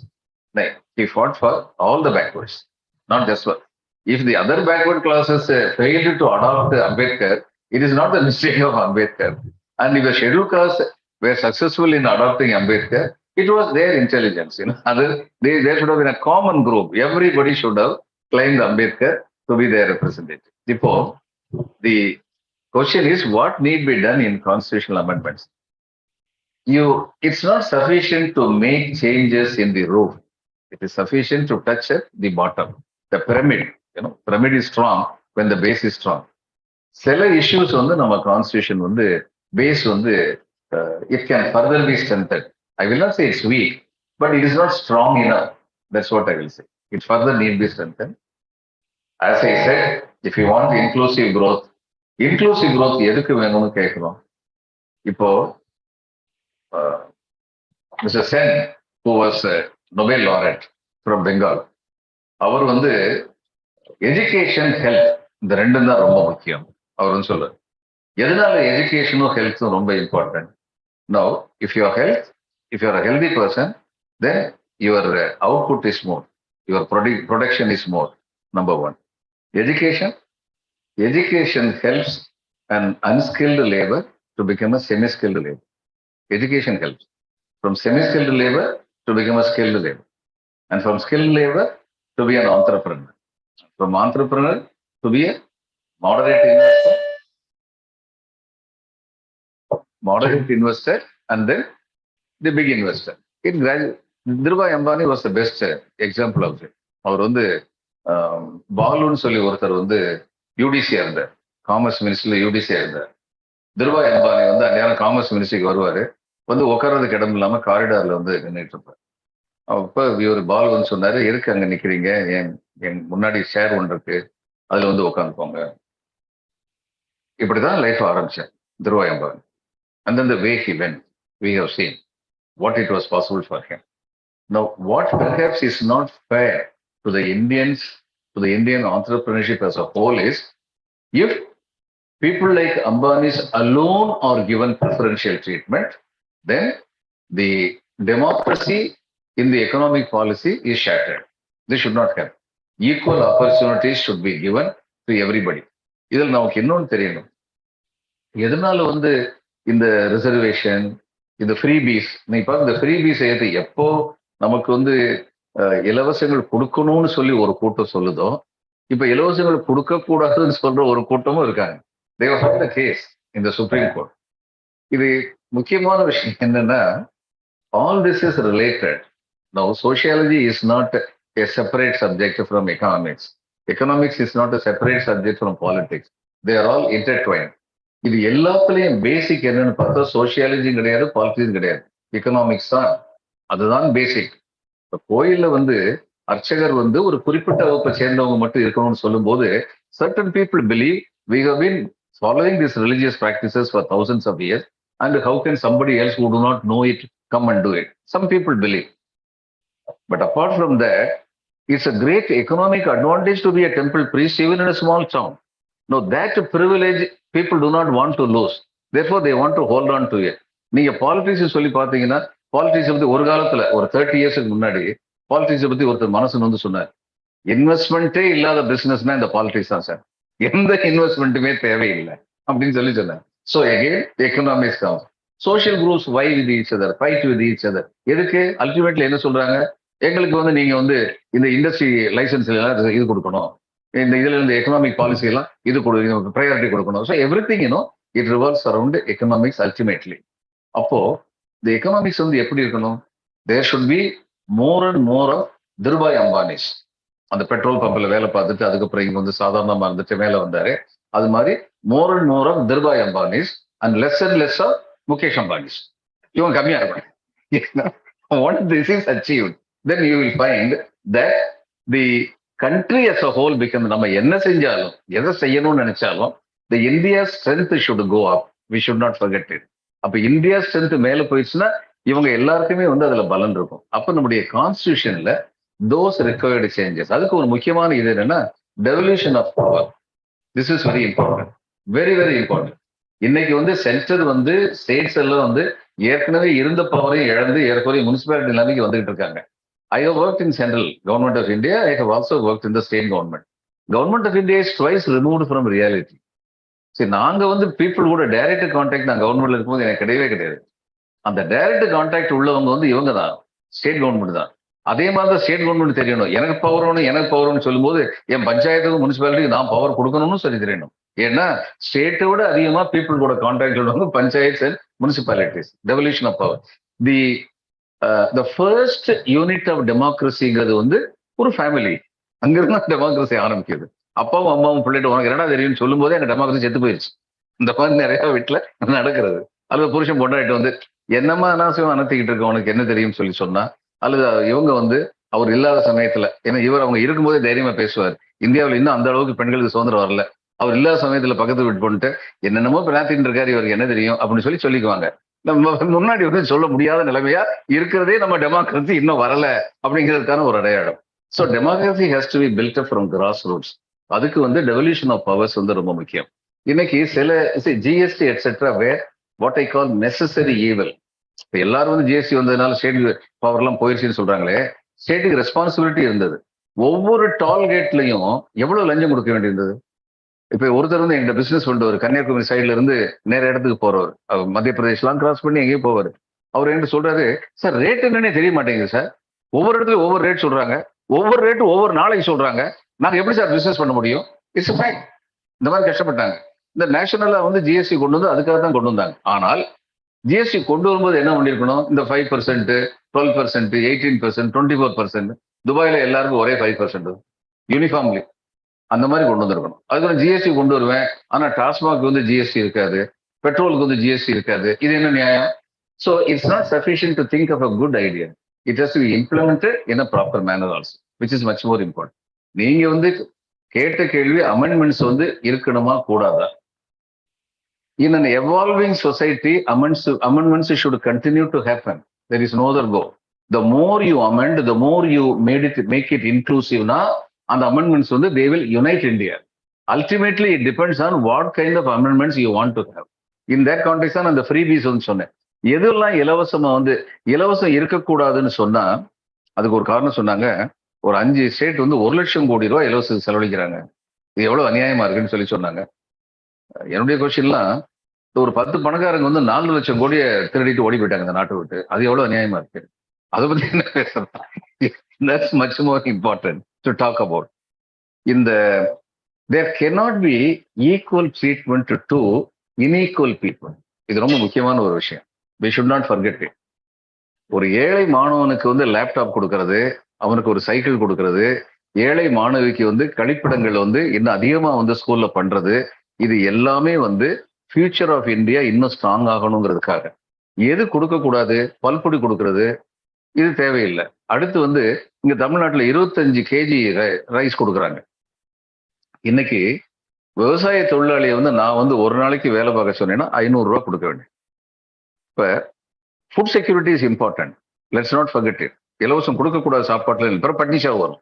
நீங்க 15 கேஜி இலவசமா கொடுத்துட்டு மீதி 10 கேஜியும் மார்க்கெட் பிரைஸ் வேண்டாம், சப்சிடைஸ்டு பிரைஸ் வாங்கலாமே. எந்த பொலிட்டிக்கல் பார்ட்டி இது சரி சொல்ல மாட்டாங்க. ஒன் அப்மேன்ஷிப் தான் எல்லாருமே. அப்போ இலவசங்கள் வந்து தவிர்க்கப்படக்கூடாது. ஆனால் இலவசங்களில் தேவையற்ற இலவசங்கள் தவிர்க்கப்பட வேண்டும். இந்த சாய்ஸ் வந்து நம்ம வந்து பொலிட்டிக்கல் பார்ட்டிஸுக்கும் கவர்மெண்ட் ஸ்டேட் கவர்மெண்ட்ஸ் தான் விட்டுறணும். இன்னைக்கு இந்த இலவசங்களை பத்தி இவ்வளவு தூரம் வர்றதுக்கு ஏன் காரணம்னு பல பேருக்கு தெரியாது. இந்த திருவாளர் அரவிந்த் கெஜ்ரிவாலால தான் இது வந்து இன்னைக்கு ஆல் இண்டியா சப்ஜெக்ட் ஆயிடுச்சு. ஏன்னா அவர் கொடுத்த இலவசத்தை கரெக்டா கொடுத்தாரு. டெல்லியில வாட்டர் எலக்ட்ரிசிட்டி ரெண்டுலையும் வந்து உங்களுக்கு வந்து இவ்வளவுதான் ரேட் இருக்கும், இதுக்கு மேல இருக்காதுன்னாரு. ஆனா ஏற்கனவே போட்டிருந்த அக்ரிமெண்ட்னால இவர் நினைச்சாலுமே வந்து அந்த ரேட்டை மாத்த முடியல. இந்த பிரைவேட் செக்டருக்கு கொடுக்க வேண்டிய ரேட்டை மாத்த முடியல. அவர் சொன்ன சரி, நான் கவர்மெண்ட்ல இருந்து கொடுத்துக்கிறேன், நான் என் மக்களுக்கு வந்து நான் சப்சிடைஸா கொடுத்துக்கிறேன் அப்படின்னு சொல்லிட்டார். அதை ரொம்ப எஃபெக்டிவா நடத்தினார். He still doing it very effectively. He is doing it. அதனால இன்னைக்கு பாருங்க, Arvind Kejriwal is a very good administrative manager. He is not a politician of notable worth. ஏன்னா பாலிடிக்ஸ்னா you have to take a stand. You have to take a stand on issues. இவர் ஜேஎன்யூல stand எடுத்தாருன்னா, ஜேஎன்யூல வந்து இவர் stand எடுத்ததுனால அந்த ஜேஎன்யூ சரிதான் சொல்லி நினைக்கிறவங்க அத்தனை பேர் இவருக்கு ஓட்டு போடாம போயிடுவாங்க. இவர் வந்து சிட்டிசன்ஷிப் அமெண்ட்மெண்ட் ஆக்ட்ல வந்து ஒரு ஸ்டாண்ட் எடுத்தாருன்னா, எந்த ஸ்டாண்ட் எடுக்கிறாரோ அதை பொறுத்து ஒரு குரூப் வந்து இவருக்கு ஓட்டு போடாம போயிடுவாங்க. இன்னைக்கு எல்லா குரூப்புக்கும் வாட்டரும் எலக்ட்ரிசிட்டியும் சப்சிடிஸா கிடைக்குதுன்னு எல்லாரும் இவர் கூட இருக்காங்க. அதனால இவர் வந்து எல்லாரையும் சேர்த்து வச்சுக்கிட்டு எந்த பொலிட்டிக்கல் பிலாசபியும் இல்லாம ப்ராப்பர் அட்மினிஸ்ட்ரேட்டிவ் ஸ்டெப் மட்டும் எடுத்துக்கிட்டு, இவரா இருந்தாலுமே மினிஸ்டர் ஒரு 25 லட்சமோ 25,000 ஏதோ லஞ்சம் வாங்க பார்த்தான்னு சொல்லி ஒரு மினிஸ்டர் மேல வந்து இது விட்டாங்க, அவர் மேல நோட்டீஸ் விட்டாங்க பஞ்சாப்ல சமீபத்துல. அதே மாதிரி இவருக்கு வந்து சிஎம்டி வந்து அதிகமா வந்து நீங்க வந்து சத்தம் போடாதீங்கன்னு சொன்னாங்க சமீபத்துல. இது மாதிரிப்பட்ட ஸ்டெப்ஸ் எல்லாம் எடுக்கிறது இல்லை, அட்மினிஸ்ட்ரேட்டிவ் ஸ்டெப்ஸ். இன்னைக்கு எந்த நிலைமைக்கு இந்தியா வந்திருக்குன்னா, which is very important, you give proper administration. சரியான நிர்வாகத்தை கொடுத்தாலே உங்களுக்கு வந்து ஜனங்களுடைய சப்போர்ட் வந்துடும். இப்ப அதான் ரொம்ப நாளைக்கு ஆனா இந்த சரியான அட்மினிஸ்ட்ரேஷன் மட்டும் கொடுத்து நீங்க வந்து நிர்வாகத்தை நடத்த முடியாது. ஏன்னா ஒரு இதுல வந்து ஒரு நிர்வாகத்துல வந்து சரியான கொள்கை முடிவுகளும் எடுக்கப்பட வேண்டும். இவர் வந்து அந்த அளவுக்கு வளர்ந்தாருன்னா, அரவிந்த் கெஜ்ரிவால் அந்த அளவுக்கு வளர்ந்துருவாருன்னு 2 பெரிய பார்ட்டியுமே பயப்படுறாங்க. இந்த இதுல வந்து சொல்லுவாங்க, நாங்க பெங்கால்ல வந்து அந்த காலத்துல 2 குரூப் வந்து கிளாஷ் பண்ணுவாங்க. கிளாஷ் பண்ணி பயங்கரமா ஆக்ரோஷமா சண்டை விட்டுட்டு இருப்பாங்க. நாங்க போலீஸ் ஃபோர்ஸ் அனுப்பணும்னு 2 பேரும் சேர்ந்து முதல்ல போலீஸ்காரன் அடிச்சு வரட்டி விட்டுருவாங்க. எங்க சண்டையை நாங்க பார்த்துறோம், நீ யார் வர்றதுக்கு அப்படின்னு சொல்லி அதுக்கப்புறம் இவங்க சண்டையை ஆரம்பிச்சிருவாங்க. இது மாதிரி நிலைமை இருந்தது. அது மாதிரி பெரிய அரசியல் கட்சிகள்லாம் இவன் வரக்கூடாத இடத்துக்கு வந்துடக்கூடாதுன்னு சொல்லி இவரை தீர்த்து கட்டிடணும்னு சொல்லி டில் எல்லாருமே சேர்ந்தாங்க இவருக்கு எதிராக. Because is a man with a new process of thinking அப்படிங்கிறதுனால and is a capability to implement it also அப்படிங்கிறதுனால. இப்ப இவர் வந்து பஞ்சாப் பிடிச்சாரு, அடுத்து குஜராத்தை பிடிச்சாருன்னா வம்பா போயிருமே, அடுத்து வந்து இன்னும் 2 ஸ்டேட்டை பிடிச்சாருன்னா அப்புறம் ஆல் இண்டியா லெவலுக்கு போயிடுவாரு. அப்ப இன்னைக்கே வந்து இந்த சந்திரகுப்தன் சாணக்கியன் 2 பேரும் காட்டுல நடந்து போய்கிட்டு இருந்தாங்க. நெருஞ்சி முள்ளு ஒண்ணு வந்து இவன் சாணக்கியனுடைய காலில் வந்து குத்திருச்சு. உடனே சாணக்கியன் அதை எடுத்து ஒரு தண்ணியில முக்கினார். முக்கி அதை கழுவிட்டு வாயில போட்டு கை நல்லா கடிச்சு துப்புனாரு. உடனே இவர் வந்து கேட்டார், சந்திரகுப்தன் வந்து, குருவே அதைத்தான் எடுத்து தூக்கி போட்டிருக்கலாமே, இது எதுக்கு நீங்க இவ்வளவு கஷ்டப்பட்டு வாயில வச்சு அதை கசக்கி இப்படி தூக்கி போட்டீங்க? அவர் சொன்னார், நான் தூக்கி போட்டேன் அந்த இடத்துல அது பெரிய மரமா வளர்ந்துரும், அதை விடக்கூடாது, ஆரம்பத்திலேயே அழிச்சிடணும், அதுதான் முக்கியம் அப்படின்னு சந்திரகுப்தன் சாணக்கியன் வந்து சொன்னார்னு சொல்லுவாங்க. அது மாதிரி இவரை வந்து வளர்த்து விட்டுற கூடாதுங்கிறதுக்காக இன்னைக்கு இலவசமே தப்பு. ஏன்னா இவர் இலவசம் கொடுத்தானே ஓட்டு வாங்குறாரு. அப்ப இலவசத்தையே நிப்பாட்டு. தமிழ்நாட்டுல இலவசம் கொடுத்த போது, ஆந்திராவில் இலவசம் கொடுத்த போது, கர்நாடகாலேயோ கேரளாலேயோ கொடுத்த போது ஆல் இண்டியா லெவல்ல உள்ள பார்ட்டிஸுக்கு அது பெரிய பாதிப்பு இல்லை. ஆனா டெல்லியில உட்காந்து ஒருத்தர் கொடுக்குறாரு, அதுல இருந்து ஒவ்வொரு ஸ்டெப்பா போறாரு அப்படின்னா அவங்களுக்கு பாதிப்பு ஏற்படுதுன்னு நினைக்கிறாங்க. ஆனா இதுல உண்மையிலேயே பாதிப்பு ஏற்படுத்த பாக்குறது யாருக்கு ஏற்படுத்த பாக்குறாங்க? எந்த இலவசங்கள் இன்றும் தேவையாக இருக்கின்றனவோ அந்த இலவசங்களுக்கு எதிராக வந்து சொல்றது ரொம்ப தப்பு. இதுல இருந்து சுப்ரீம் கோர்ட் வந்து இட் டேக்ஸ் காக்னைசன்ஸ்ங்கிறதே in my opinion it's not proper. They should have set it's a policy decision to be taken by the state. அவங்க தேவையில்லாத இலவசம் கொடுத்தா அவங்க கஷ்டப்படட்டும். அவங்க கஷ்டப்படுவாங்க. ஒரு காலத்துல வந்து அவங்களால லோனை வந்து இது பண்ண முடியாது, அட்ரஸ் பண்ண முடியாது. இப்பயே தமிழ்நாட்டிலாம் அந்த நிலைமை வந்து இருக்கிறது. சில ஏரியாஸ்ல இதுல வந்து இன்னும் ஜாஸ்தியா வந்து மத்திய பிரதேசத்துல வந்து இன்னும் அதிகமா இருக்கு அந்த நிலைமை வந்து. சோ இந்த மாதிரி இருக்கும்போது எது தேவையோ இந்த நாட்டுக்கு அதுக்கு தேவையான amendments they should continuously be brought in the constitution. We are an evolving democracy. You see, England's democracy is what it is today after 500 years of evolution. நமக்கு 75 வருஷம் தான் போயிருக்கு. இந்தியா அப்படிங்கிற ஒரு நாடு, ஒரு பொலிட்டிக்கல் என்டைட்டி 1947 தான் வந்தது. அது வரைக்கும் இந்தியான்னு ஒரு நாடு கிடையாது. ஒரு இந்திய துணைக்கண்டத்தில் பல இவங்க இருந்தாங்க, 500 சமஸ்தானங்க இருந்தாங்க. பிரிட்டிஷ் இந்தியா இருந்தது. பிரிட்டிஷ் இந்தியா தவிர இந்தியாஸ் இந்தியான்றதுல British India and native rulers India இப்படிதான் இருந்தது.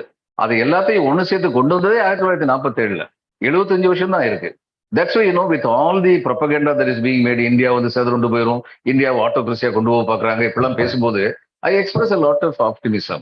It's only 75 years. India will evolve, continue to evolve. So amendments are required wherever the evolution leads towards strengthening of Indian democracy. Sure, sir. Thank you. Sir, very good, sir.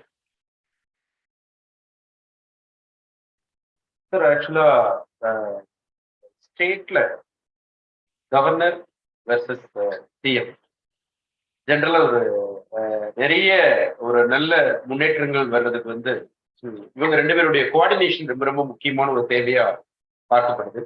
But பல மாநிலங்கள்ல கவர்னரை வந்து ஒரு constitutional ஹெட்டா பார்க்காம அவரை வந்து ஒரு political பார்ட்டியோட ஹெட்டா பார்க்கக்கூடிய அந்த அப்ரோச் எந்த விதத்துல சரின்னு நினைக்கிறீங்க? அது எப்படி அவங்களோட ரிலேஷன்ஷிப் இருக்கும்னு நினைக்கிறீங்க? கவர்னர் வந்து பொலிட்டிக்கல் பார்ட்டியோட ரெப்ரஸன்டேட்டிவ் பார்க்க கூடாது.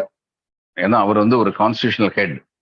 கவர்னருக்கும் அது தெரியணும், நம்ம கான்ஸ்டிடியூஷனல் ஹெட், நம்ம வந்து எந்த பொலிட்டிக்கல் பார்ட்டியோட ஆஸ்பிரேஷனையும் ரிஃப்ளெக்ட் பண்ணக்கூடாது அப்படின்னு சொல்லி கவர்னருக்கும் தெரியணும்.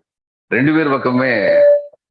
இதுல வந்து மேற்கு வங்கத்துல நான் வேலை பார்த்திருக்கேன். அங்க மேற்கு வங்கத்துல எங்க அம்மா வந்து அங்காள பரமேஸ்வரி. அவங்க தெருவில் வந்து நின்று சண்டை போடுவாங்க. இங்க உள்ள தமிழக முதலமைச்சர் வந்து கடிதோச்சி மெல்லறிகிற மாதிரி கண்ணியமா வந்து, ஆனா ரொம்ப கடுமையான வார்த்தை பிரயோகம் கடுமை இல்லை, ஆனால் கருத்துக்கள் கடுமையானவை அப்படிங்கிற மாதிரி செஞ்சுட்டு இருக்காரு கவர்னர். இங்க உள்ள I have known mister R N Ravi, 1976 IPS officer. அவர் வந்து ரொம்ப நல்ல திறமையான நேர்மையான அதிகாரின்னு பேர் எடுத்தவர். அவரு காவல்துறை அதிகாரியா இருந்த வரைக்கும் அப்படித்தான் அவர் நேஷனல் செக்யூரிட்டி அட்வைசருடைய டெபுட்டி செக்யூரிட்டி அட்வைசரா அவரை சூஸ் பண்ணது காரணமே அவர் அவ்வளவு தூரத்துக்கு சிறப்பா இருந்தார் அப்படின்னா.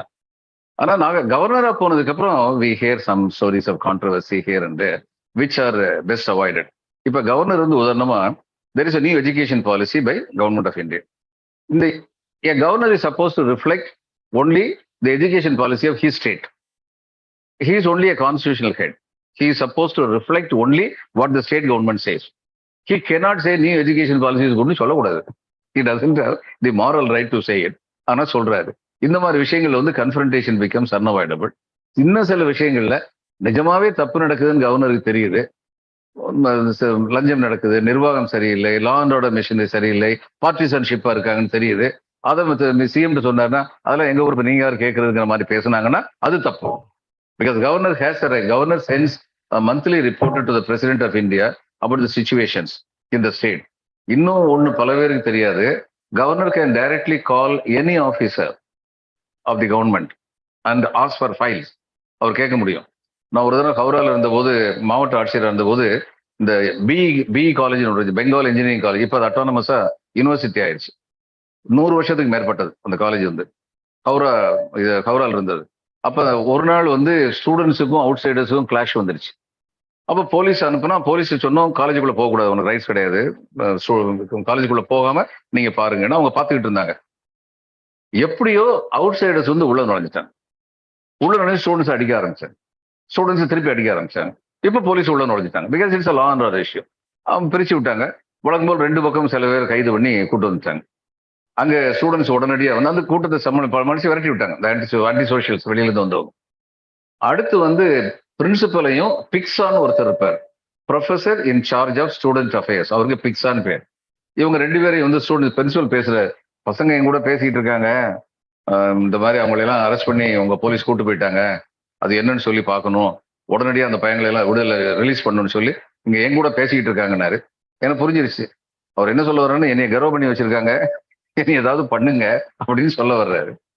ஸோ நான் வந்து என்னுடைய செக்யூரிட்டி கான்ஸ்டபிள்கிட்ட வந்து, நீ முதல்ல மஃப்டியில வா, துப்பாக்கியை மறைச்சிட்டு வா, துப்பாக்கி வெளியில் தெரிஞ்சா பசங்க ப்ரொவோக் ஆயிடுவாங்க, நம்ம போவாங்க. So we both when.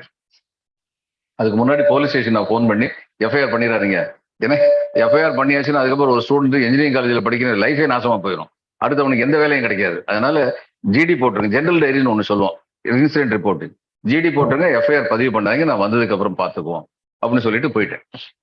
போய் அங்கே போனோன்னா தேவர் இன் வெரி அக்ரெசிவ் மூட். நீங்க டிஸ்ட்ரிக்ட் கலெக்டர் இருந்துகிட்டு ஸ்டூடெண்ட்ஸ் இது மாதிரி அடிபட வச்சு அவங்களையே அரெஸ்ட் பண்ண வச்சு, என்ன சார் இங்க நிர்வாகமா நடக்குது. அப்ப இவர் வந்து இது பண்ண பாக்குறாரு, என்ன கலெக்டர் இப்படி பேசுறீங்க. நான் சொன்னேன் இன்னும் கொஞ்சம் அதிகமா பேசட்டும், ஏன்னா பேசணும்னா டெம்பர் குறைஞ்சு போயிடும், பேசாமல இருந்தான்னா ரொம்ப ஜாஸ்தி அவனுக்கு டெம்பர் ஆகும், நீங்க அவங்கள பேச விடுங்க. எல்லாம் பேசி முடிச்சதும் நான் சொன்னேன், என்னோட போலீஸ் வந்து உள்ள அவங்க வர்ற வரைக்கும், உள்ள நீங்க தாக்கப்படுற வரைக்கும் எங்க போலீஸ் உள்ள வந்தாங்களா? நாங்க உள்ள வராம இருந்திருந்தா இன்னும் எத்தனை பேர் அடி விட்டுருப்பீங்க? நீங்களும் திருப்பி அடிச்சீங்களா அல்லது அவன் உள்ள வந்த உடனே அடிக்கணும்னு காத்துக்கிட்டு இருந்து அடிச்சீங்களான்னு எனக்கு எப்படி தெரியும்? அது விசாரணையில தான் தெரியும். இப்ப நான் ஏற்கனவே சொல்லியிருக்கேன், யார் மேலே எஃப்ஐஆர் போடாதீங்க, நீங்க வந்து விசாரிச்சுட்டு அதுக்கப்புறம் தேவைன்னா எஃப்ஐஆர் போடுங்கன்னு சொல்லி நான் சொல்லியிருக்கேன்.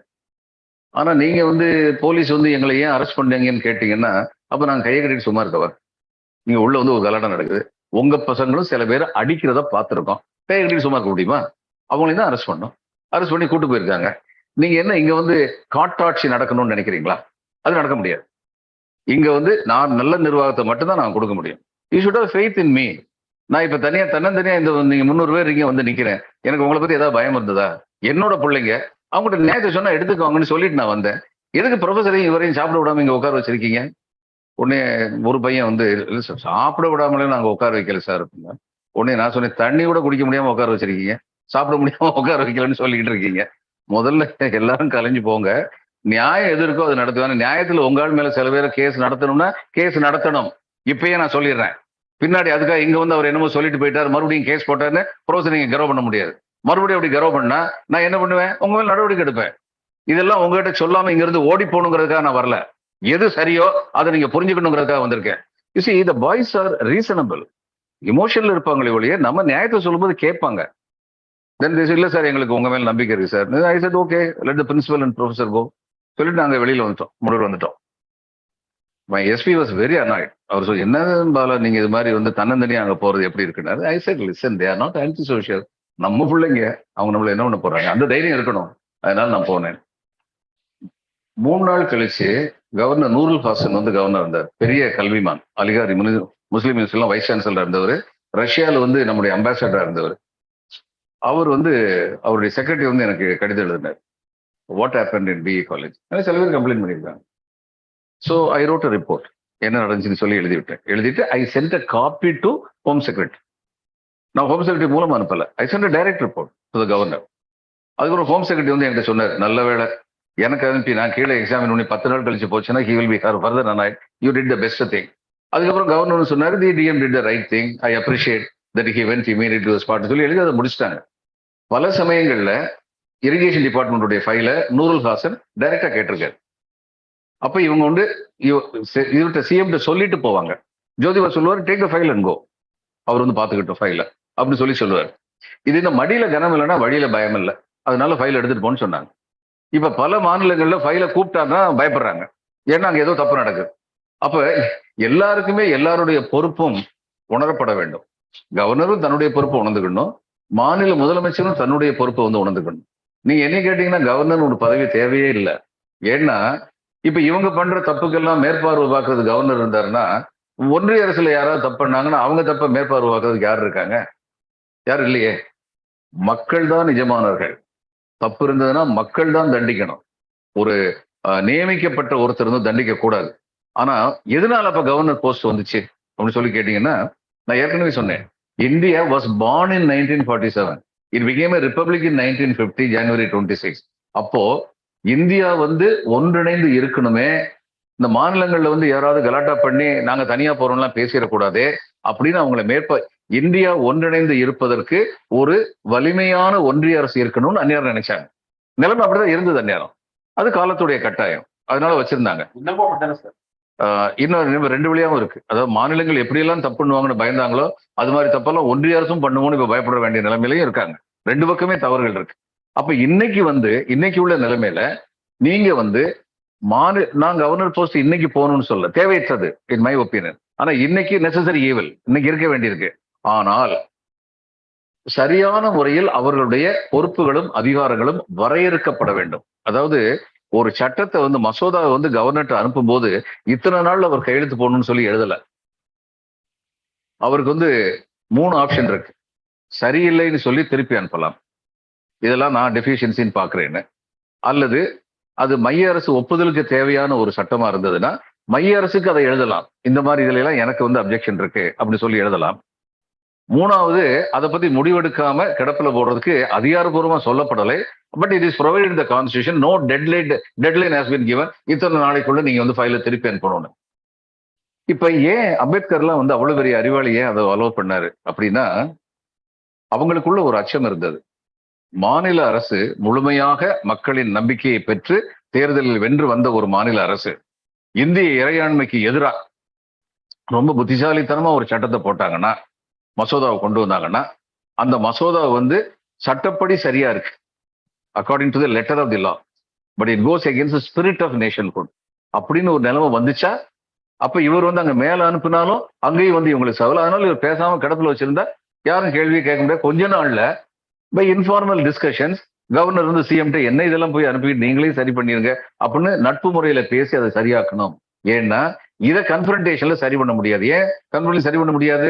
மக்களின் முழு நம்பிக்கையை பெற்றவர்களாக ஒரு மாநில அரசு தன்னுடைய ஆட்சியை வந்து கைப்பற்றிருக்காங்க ஒரு கட்சி. அவங்க இது மாதிரி எழுதும்போது அவங்கள்ட்ட கன்ஃபரன்ட் பண்ணா அவங்க மக்கள்கிட்ட தூண்டி விட முடியும், உங்க நல்லது செஞ்சேன் பாருங்க எங்களை என்ன பண்றாங்கன்னு சொல்லி.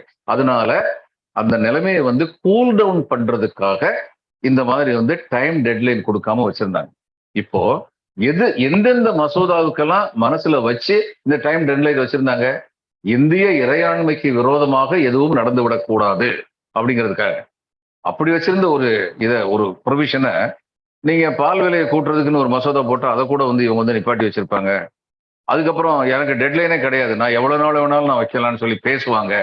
அப்படிங்கிறதெல்லாம் தவறான காரியம். அதனால இன்னைக்கு வந்து we expect people who occupy constitutional positions to act with the responsibility that the position deserves and commands.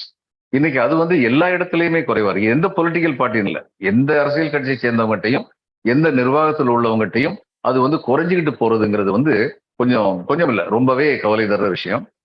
வழக்கமா ஒண்ணு சொல்லுவாங்க, when things go to the nadir bottom they can only go up அப்படின்னு. சில சமயம் என்ன பயம் வருதுன்னா, இது நதிர் பாட்டம் இல்லையே போல பாட்டம்லெஸ் பிட் மாதிரி இருக்கே, போய்கிட்டே இருக்கே அப்படிங்கிற பயம் வர்றது.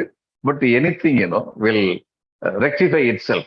நீங்க இதே பாருங்க, look at the world and the geographical realities.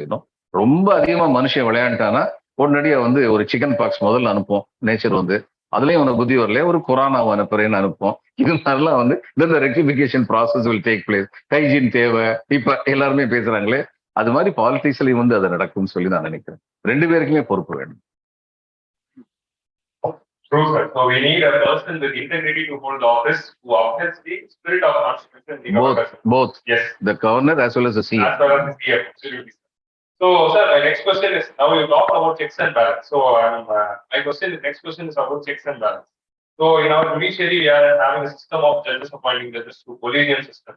So, and we try to bring this NJAC, National Judicial Appointments Commission bill to appoint judges. So, what would be the next step? How the future India needs judges to be appointed? Whether we have to continue the collegium system with reforms, or we need a commission like NJAC with the participation of executives also. Yeah, participation of executive. Collegium is wrong. இப்போ 1947ல இருந்து இன்னைக்கு வரைக்கும் இந்தியாவில் உள்ள all high courts and supreme கோர்ட்ல 90% of the judges 90% of the judges have come from just 500 families. Just imagine. இதுல என்ன democracy இருக்கு, என்ன இன்க்ளூசிவ், இது இன்க்ளூசிவ்னஸ் இருக்கு?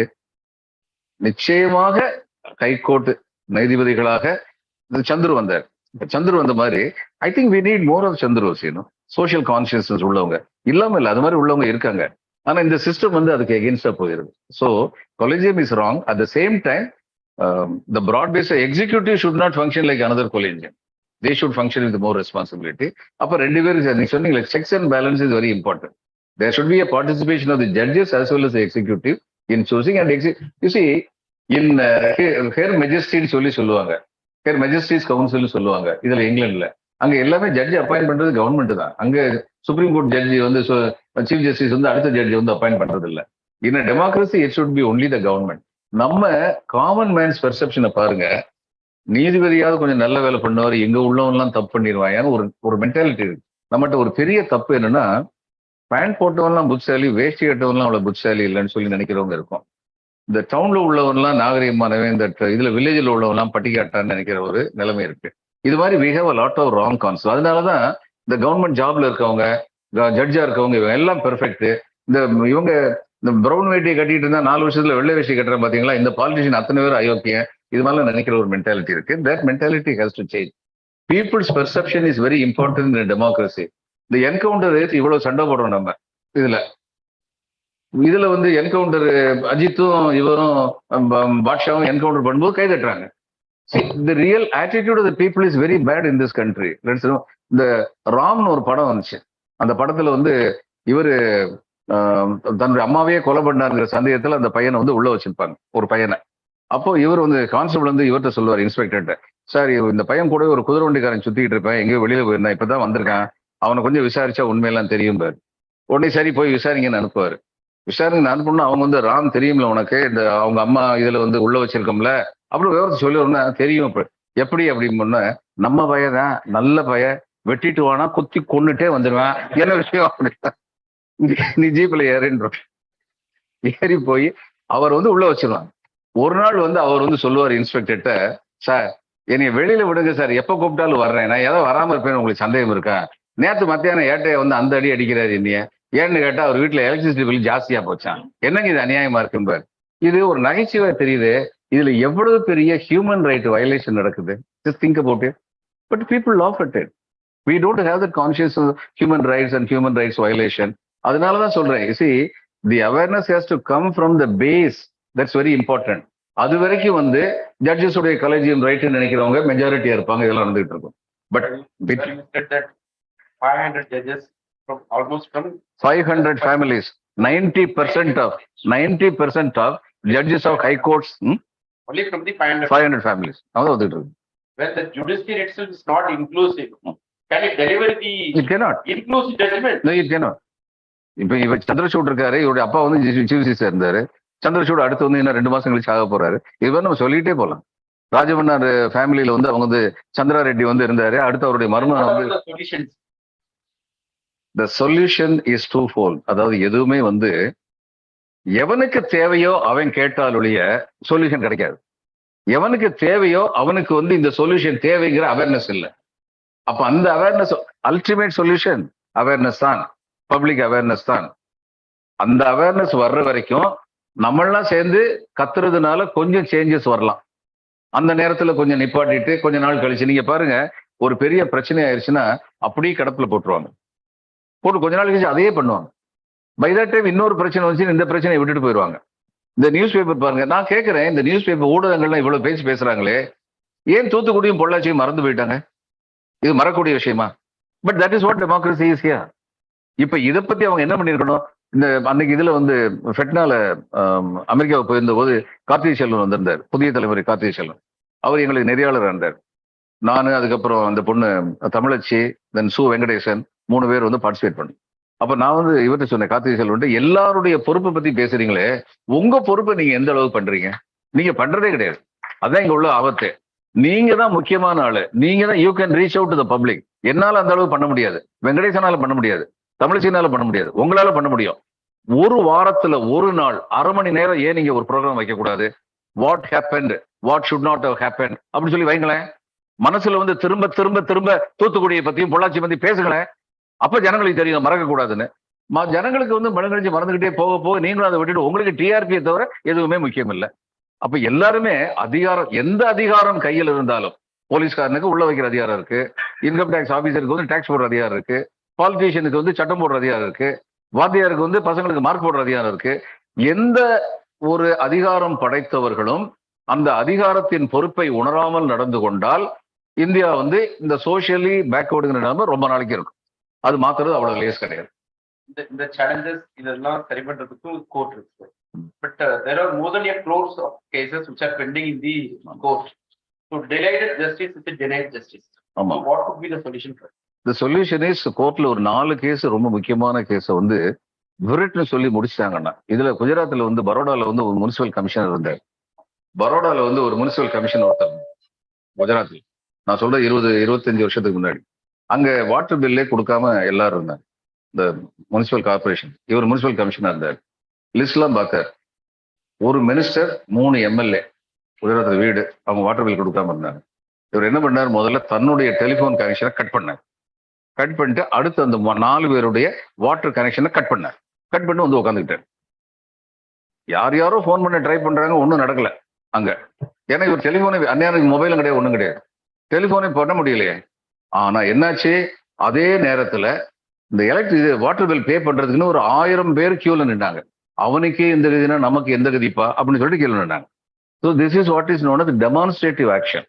ஜுடிஷியரி வந்து முதல்ல ஆயிரக்கணக்கில் லட்சக்கணக்கில் கேஸ் வர வேண்டிய தேவையே கிடையாது.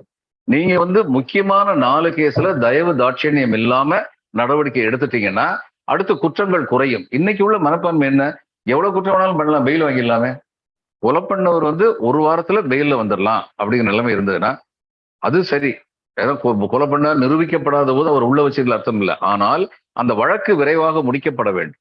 The case should be disposed of very quickly. The real culprit should be punished. அப்போ குற்றம் செஞ்சுட்டு தப்பிக்க முடியாது அப்படிங்கிற பயம் வரும். இன்னைக்கு அந்த பயம் வந்து இல்லை. Yes, sir. True, sir. So, almost more than 4 crore cases are pending. So, அதனால கண்டிப்பா இருக்கும். Sir, next question வந்து in the 75th year of India's independence, we are going into a new parliament building. So, going into new parliament building is of need because of the modern necessity for digitalization and all this. But building மட்டும் புதுசா இருந்தா போதுமா sir? We need the democratic parliamentary principles to be followed in that building also. And that is not the case. Parliament is becoming just a rubber stamp institution where they are just using it for 2 days to pass the bill and 3rd day it is coming up. So, more than a new building, we need parliamentary democracy in a new way. So, how can we make our parliament functioning, sir? சரி, முதல்ல இந்த பொது பில்டிங்ல உள்ள ஆபத்தே பல பேருக்கு தெரியல. அதாவது ஒரு பெர்த் ரேட் வந்து 2.2% இருந்ததுன்னா பாப்புலேஷன் வந்து ஸ்டேபிள் ஆயிடும். Becomes what is 2.2? Fertility rate உள்ள பெண்கள் 1000 பெண்கள்ல வந்து ஒரு வருஷத்துல 22 குழந்தைகள் மட்டும் வந்துச்சுன்னா ஃப்ரம் தோஸ் 1000 அல்லது 100ல 2.2 வந்ததுன்னா ஒரு நாட்டுடைய பாப்புலேஷன் வந்து ஸ்டேபிளா இருக்கும். நமக்கு வந்து முதல்ல தமிழ்நாட்டுக்கு 42 பார்லிமெண்டரி கான்ஸ்டிடுவன்சி இருந்துச்சு நமக்கு. இந்த ஃபேமிலி பிளானிங் வந்து நம்ம ரொம்ப சீரியஸா இம்ப்ளிமெண்ட் பண்ணோம். நம்ம 42 39 குறைஞ்சிருச்சு. அந்நேரம் டிவி ஆண்டனி அவர் பின்னாடி சீஃப் செக்ரட்டரி அவர் தான் சிஎம் சொன்னார், சார் இது ரொம்ப மோசம், நம்ம அப்படியே குறைஞ்சிக்கிட்டே போயிடும். நம்ம நல்லா படிக்கிறாங்கிறதுக்காக மார்க் கம்மியா கொடுக்கலாமா சார், அது மாதிரிலாம் பண்றாங்கன்னு ஒண்ணு கவர்மெண்ட் ஆஃப் இந்தியாவில் it was taken up. Then it was decided 1971 population தான் கிரைட்டீரியா. அதுக்கு நீங்க எவ்வளவு குறைஞ்சாலும் உங்க 39 கான்ஸ்டிடுவன்சி குறையாது அப்படின்னு சொல்லி வச்சுட்டாங்க. இப்போ இந்தியால அந்நேரம் இப்பயும் 2.8 இந்த மாதிரி 2.5 என்னமோ யூபியில் இருக்காங்க, மற்ற ஸ்டேட்ல எல்லாம் வந்து கம்மியா இருக்கு. இந்தியாவுக்கு வந்து 2.2 வந்துருச்சு. இப்போ அந்நேரம் இந்தியாவுக்கே 2.5 2.6 இருந்தது. ஏன்னா சதர்ன் ஸ்டேட்ஸ் மட்டும் தான் ஃபேமிலி பிளானிங் நல்லா பண்ணாங்க. இப்போ இந்தியாவுக்கு 2.2 வந்துருச்சு. அப்ப என்ன அர்த்தம், நம்ம பாப்புலேஷன் இந்த 130 140 இவ்வளவுதான் போகும், அதுக்கு மேல போகாது. அதுக்கப்புறம் இந்த ஃபெர்டில் ரேட் இன்னும் குறையும். வெஸ்ட் கண்ட்ரீஸ்ல குறைஞ்சிருக்கு. இந்த ஃபெர்டில் ரேட் இன்னும் குறையும். வெஸ்ட் கண்ட்ரீஸ்ல குறைஞ்சிருக்கு. அப்படி குறையும் போது இன்னைக்கு 900 பில்லியனா 90 பில்லியன் உலகத்துடைய பாப்புலேஷன், அது வந்து 9 billion. The 9 billion will be 900 crores. The 9 billion will become 6 billion in another 50 years time. உலகத்துல அது இந்தியாவிலேயும் நடக்கும், சைனாலையும் நடக்கும். Because we have also succeeded in reducing our population rate. அப்போ நமக்கு வந்து இன்னைக்கு உள்ள எம்பி ரேட்டை வந்து கூட்ட வேண்டியதில்லை, அனவசியமா கூட்ட வேண்டியதில்லை. இன்னைக்கு என்ன திட்டம் போடுறாங்கன்னு இதுல மின்ட் இந்த மாதிரி பத்திரிகைலாம் வருதுன்னா, இந்த ஆந்திரா, தெலுங்கானா, தமிழ்நாட்டிலாம், கேரளா இவங்க எல்லாம் சொல்ல போறாங்களா, உங்க எம்பி அப்படியே வச்சிருப்போம், நான் குறைக்கவே மாட்டோம்.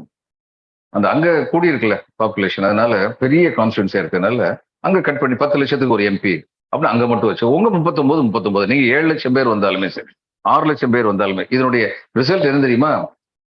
சதர்ன் ஸ்டேட்ஸ் வந்து இன்னைக்கு வந்து ஒரு 150க்கு மேல இருக்கு, இது இருக்கு, சீட் இருக்கு. மற்றவங்க எல்லாம் வந்து 300 400 சீட் இருக்காங்க. இந்த சதர்ன் ஸ்டேட்ஸ் 150 இருந்து யூபி, பீகார், ஜார்க்கண்ட், மத்திய பிரதேஷ், இதெல்லாம் ராஜஸ்தான், இவங்கெல்லாம் இன்னைக்கு 200 இருக்கிறது வந்து 300 ஆயிடுச்சு ஆகும். இவங்க 1000 எம்பி வேணும்னு சொல்லி இவங்க பிளான் பண்றதுல அப்படி ஆகும். அப்படி ஆச்சுன்னா the southern states will be rendered irrelevant in Indian politics. இவங்க எல்லாருமே சேர்ந்து பார்லிமெண்ட்ல எதிர்கட்சியா இருக்க கட்சிக்கு ஓட்டு போட்டாலுமே அங்க வந்து பார்லிமெண்ட்ல மெஜாரிட்டி வந்துருச்சுன்னா அவங்க நினைச்சது பண்ணிட்டு போயிடுவாங்க. அது மட்டும் இல்லாம ரெப்ரசன்டேட்டிவ் ஸ்ட்ரென்த் வந்து சதர்ன் ஸ்டேட்ஸுக்கு இல்லாம போயிடும். இந்த ஆபத்து வந்து அதிகமா இன்னும் உணரப்படல, அதிகமா இன்னும் பேசப்படல. இந்த 1000 சீட் தேவையில்லை. நீங்க சொல்ற மாதிரி புது பார்லிமெண்ட் வர்றதுங்கிறது வந்து, ஏன்னா இந்த இருக்கிற பார்லிமெண்ட்ல வந்து நம்பர் 1 இட் ரெயின்ஸ் ஒழுகிறது. இந்த மாதிரி it's very difficult to maintain this building to be a functional parliament building. அதனால அதை மியூசியம் ஆக்குறதோ லைப்ரரி ஆக்குறதோ தேட் தே கேன் டூ. புது பார்லிமெண்ட் பில்டிங் கட்டுறது வந்து தப்பு இல்லை. ஆனா இந்த 1000 பேர் 900 பேருங்கிறது வந்து கொஞ்சம் டேஞ்சரஸான ஸ்டேட்மெண்ட். அதுவும் பாருங்க, இன்னும் 2 வருஷம் கழிச்சு அதை பத்தி எல்லாரும் பேசுவாங்க. இன்னைக்கு யாரும் பேச மாட்டேங்கிறாங்க. அட்மினிஸ்ட்ரேட்டிவ் கன்வீனியன்ஸ்க்காக தான் நிறைய எம்பிஸ் இருந்தா வந்து இன்னும் கொஞ்சம் பெட்டரா இருக்கும். அப்ப எப்படி பண்ணோம்? அமெரிக்காவில் வந்து காங்கிரஸ்ல வந்து எவ்ரி ஸ்டேட் ஹேஸ் 2 ரெப்ரசன்டேட்டிவ். சின்ன ஸ்டேட்டோ பெரிய ஸ்டேட்டோ 2 ரெப்ரசன்டேட்டிவ் வச்சிருக்காங்க. அப்ப நீங்க இந்தியாவில் அது மாதிரி வைங்க.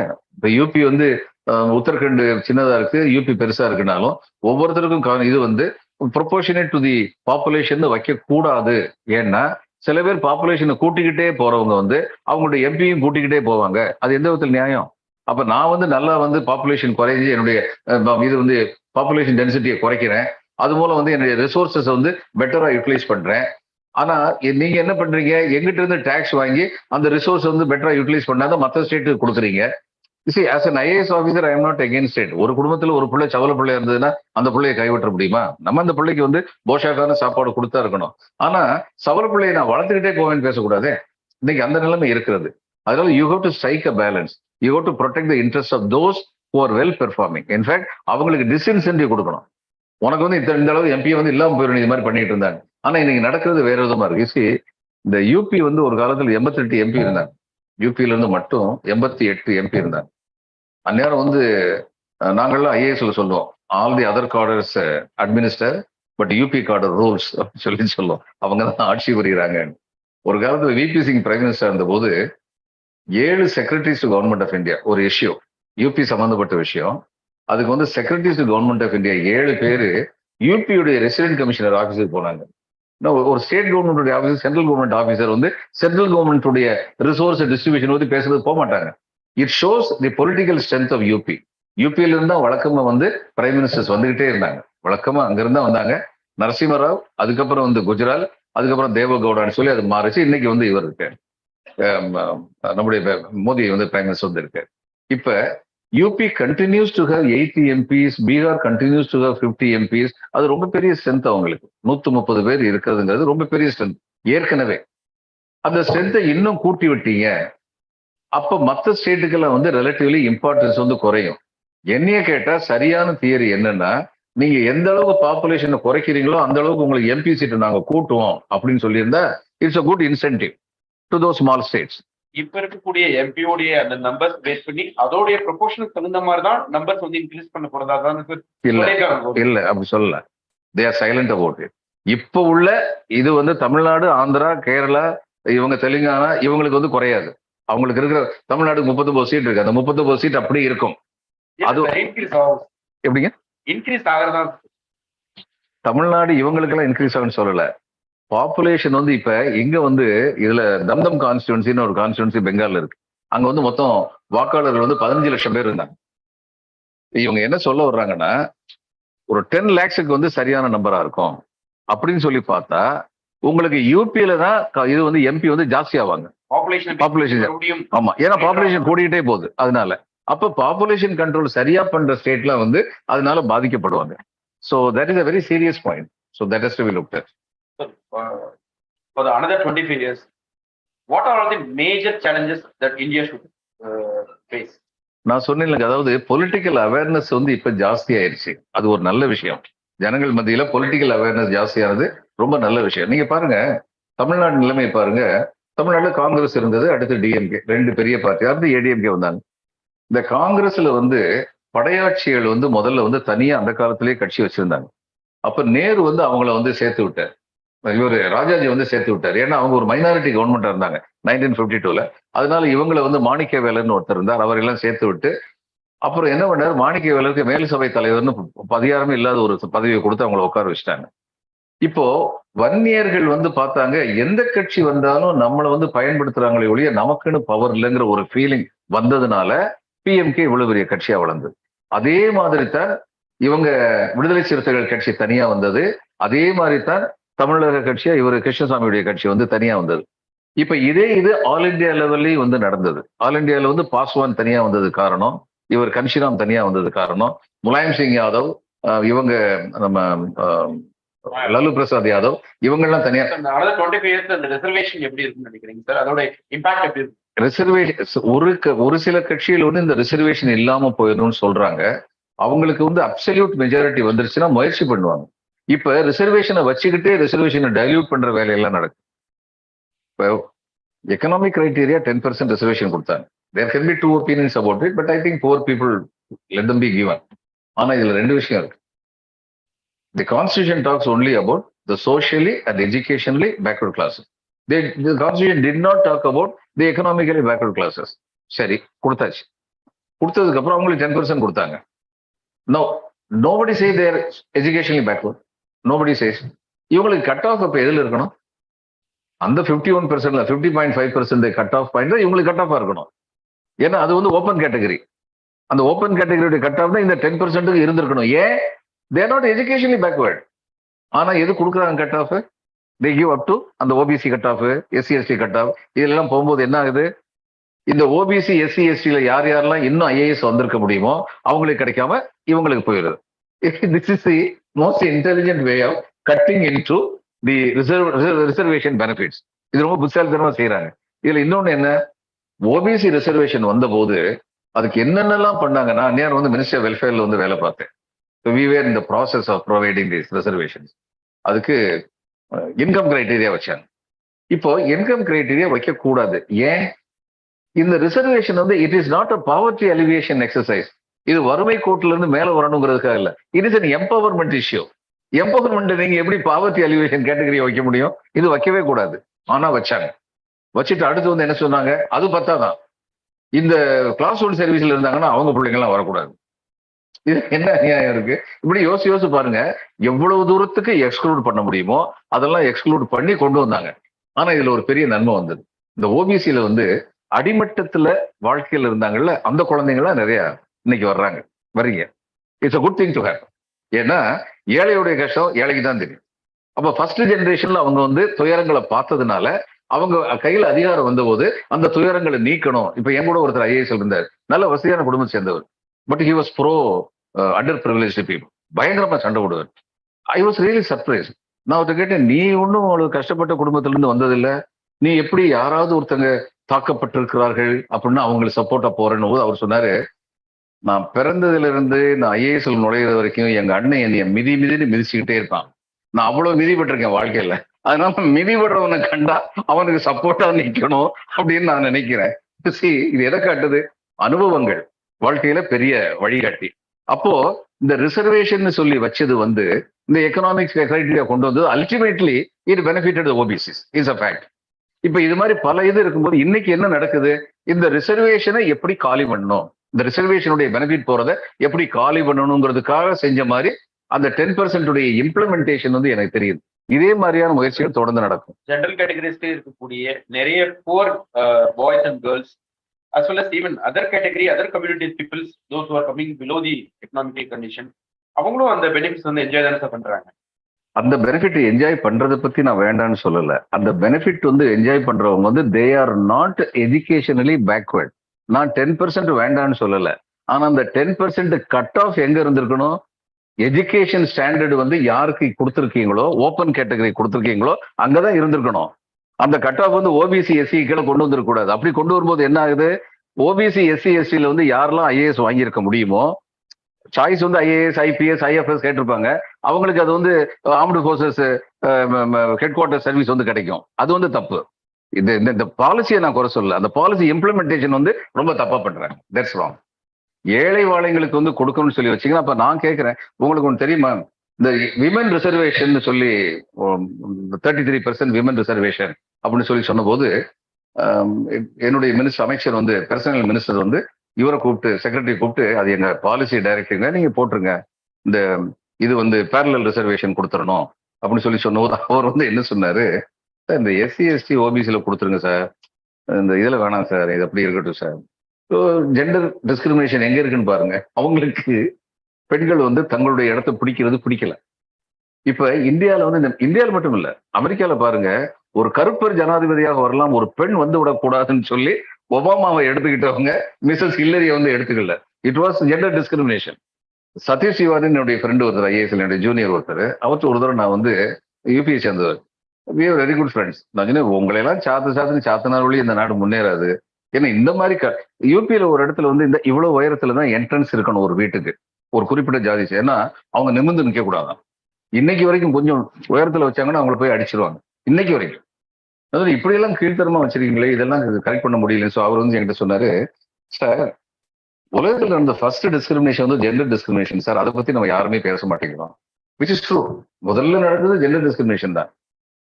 இந்த டிஸ்கிரிமினேஷன் எப்ப வருதுன்னு சொல்லி பாருங்க, யாருக்கெல்லாம் எதெல்லாம் செய்ய முடியாதோ அதை செய்ய முடிஞ்சவங்க நம்மளை விட பெரியவங்களாயிடக்கூடாதுங்கிறதுனால அவங்கள வந்து அமைக்கி விட்டுருவாங்க.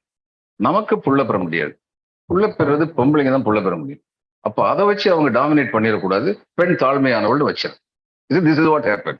முதல்ல வந்து உமன் வாஸ் தி, இன்னும் ட்ரைபல் சொசைட்டில இருந்து woman is the leader, man is not the leader. இதே மாதிரி நமக்கு விவசாயத்துல போய் நிக்க தெரியாது, நமக்கு இதுல வந்து போர் ஆயுதத்தை எடுத்து போட தெரியாது.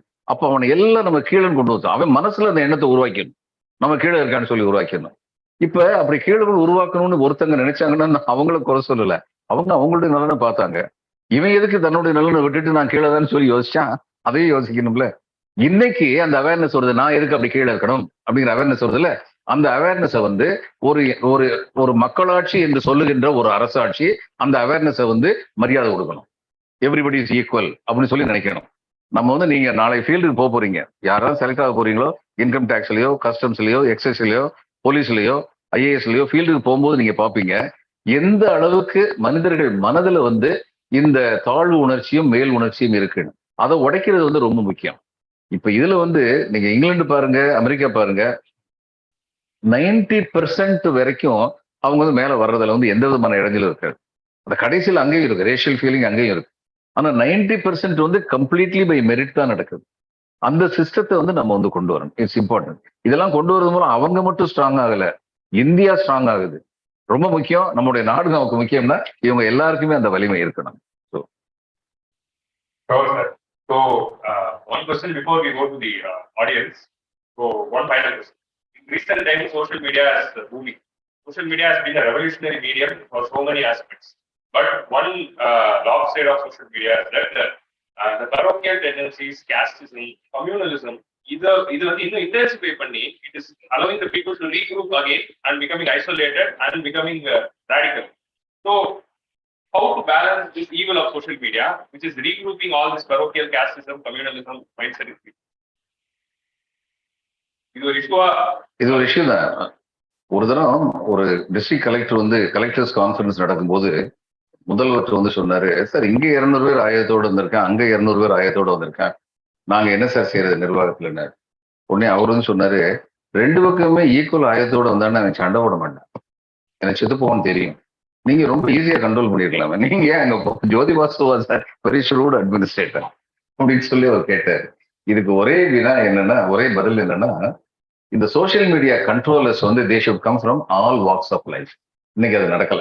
அதனால இன்னைக்கு இந்த மேல் ஜாதின்னு சொல்லி பார்க்கப்படுகின்ற குடும்பங்கள்ல இருந்து மிடில் ஜாதி வரைக்கும் வந்திருக்கு. ஆனா இன்னும் கீழே வர்ற அளவுக்கு வரல. அப்படி வந்ததுக்கு அப்புறம் பேலன்ஸ் ஆயிடும். நம்ம ஏதாவது எழுதுனா பதிலுக்கு அவன் எழுதுவான், நம்ம தான் அடிப்போம்னு நினைக்க முடியாது, அவனும் அடிப்பான், இப்படின்னு நினைச்சாலே அங்க பேலன்ஸ் ஆயிருக்கும். Exactly, sir. The regulators of social media inside the industry and in social media industry will have the employment to be inclusive of all societies. So now we'll open up. Yes. உங்களுடைய message the on the eve of 75th Independence Day celebration. Students கான உங்களுடைய message. Yeah, I have one message. Be loyal to the Constitution. Don't be loyal to anybody else. This is the most important.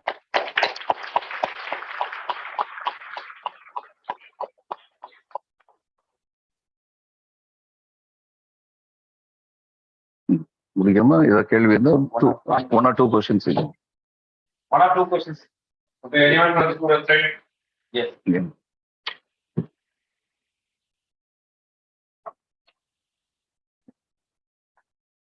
உட்கார்ந்து பேசுமா? இப்போ வந்து constitution பத்தி நல்லாவே சொன்னீங்க. எல்லாருக்குமே கான்ஸ்டிடியூஷன் அவேர்னஸா இருக்கணும். ஸ்கூல் ஸ்டூடெண்ட்ஸ் எல்லாருக்குமே கான்ஸ்டிடியூஷன் ஒரு சப்ஜெக்டாவே கொண்டு போகணும்னு சொல்றீங்க. ரொம்ப நல்ல விஷயம் சார்.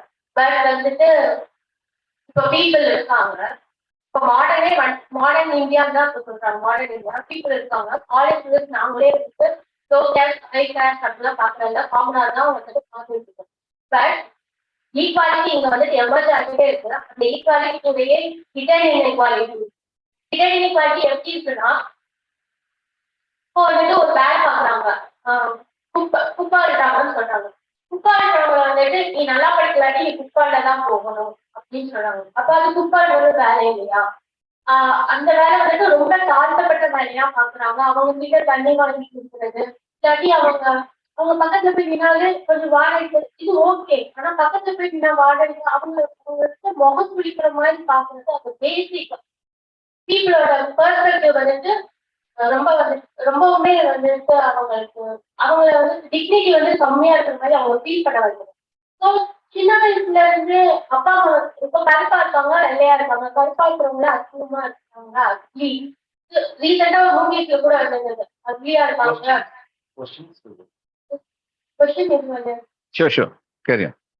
இப்படி வராங்க அப்படின்னு அப்போ நம்ம பாக்குறப்போ அப்ப அந்த இதெல்லாம் நம்ம சிஸ்டம்ஸ்ல இருந்து கொஞ்சம் எமர்ஜ் பண்ணி கொண்டு வரணும். இதுக்கெல்லாம் நம்ம எந்த மாதிரி? இதுக்கு ஒருத்தர் பதில் சொல்லியிருக்காரு, இன்னைக்கு இல்ல. இதுக்கு பதில் வந்து ஒரு 70 வருஷத்துக்கு முன்னாடி, 80-90 வருஷத்துக்கு முன்னாடியா, ஆமா, ஒருத்தர் சொல்லியிருக்காரு. என்ன தெரியுமா? நம்ம ஊர்ல பாரதியார்னு ஒருத்தர் இருந்தார், தெரியுங்களா? அவர் வந்து என்ன சொன்னாரு, 1920s அந்நேரம் சொன்னாரு, சந்திர மண்டலத்து இயல் கண்டு தெளிவோம். Imagine in 1920s if somebody says we will explore the moon, சந்திர மண்டலத்து இயல் கண்டு தெளிவோம். That is what he wanted to say about the progress in science. இதை கோட் பண்ணாத ஆளே கிடையாது. பாரதி அன்றே சொன்னார், சந்திர மண்டலத்து இயல் கண்டு தெளிவோம் என்று சொன்னார், they say. ஆனா அதுக்கு அடுத்தவரை அவர் என்ன தெரியுமா சொன்னாரு, சந்தி தெருப்பெருக்கும் சாஸ்திரம் கற்போம். சந்தி தெருப்பெருக்கிறது ஒரு சாஸ்திரம், it's a science, not everybody can do it. இந்த மனப்பான்மை வளர்ந்துருச்சுன்னா நீங்க சொல்ற அந்த தாழ்வா பாக்குறது இருக்காது. அப்ப அந்த மனப்பான்மை வளர்த்துக்கிறதுக்கு நம்ம அதுக்கு சில இன்சென்டிவ்ஸ் கொடுக்கலாம். மனப்பான்மை வளர்த்துக்கிறது பல வழி இருக்கு. இந்த கம்யூனிட்டில இருந்து வந்தாங்களா, இவங்க இவ்வளவு பெரிய ஆளா வந்தாங்களா, இந்த எகெயின்ஸ்ட் ஆல் சோசியல் பேக்ரவுண்ட்ஸ் வந்ததுக்கு அவங்களுக்கு ஒரு இன்சென்டிவ் கொடுக்குறேன், அதான் இந்த ஸ்காலர்ஷிப் கொடுக்குறது. இதெல்லாம் மனப்பான்மை மாறணும் அப்படின்னா அடிமட்டத்திலிருந்து மாறணும். அந்த அடிமட்டத்திலிருந்து மாறுறதுக்கு வந்து preference will be given to the the core sectors of the society அப்படின்னு சொல்லி நினைக்க ஆரம்பிச்சிட்டோம்னா அந்த மனப்பான்மை வந்து மாறிடும். That's a very good question.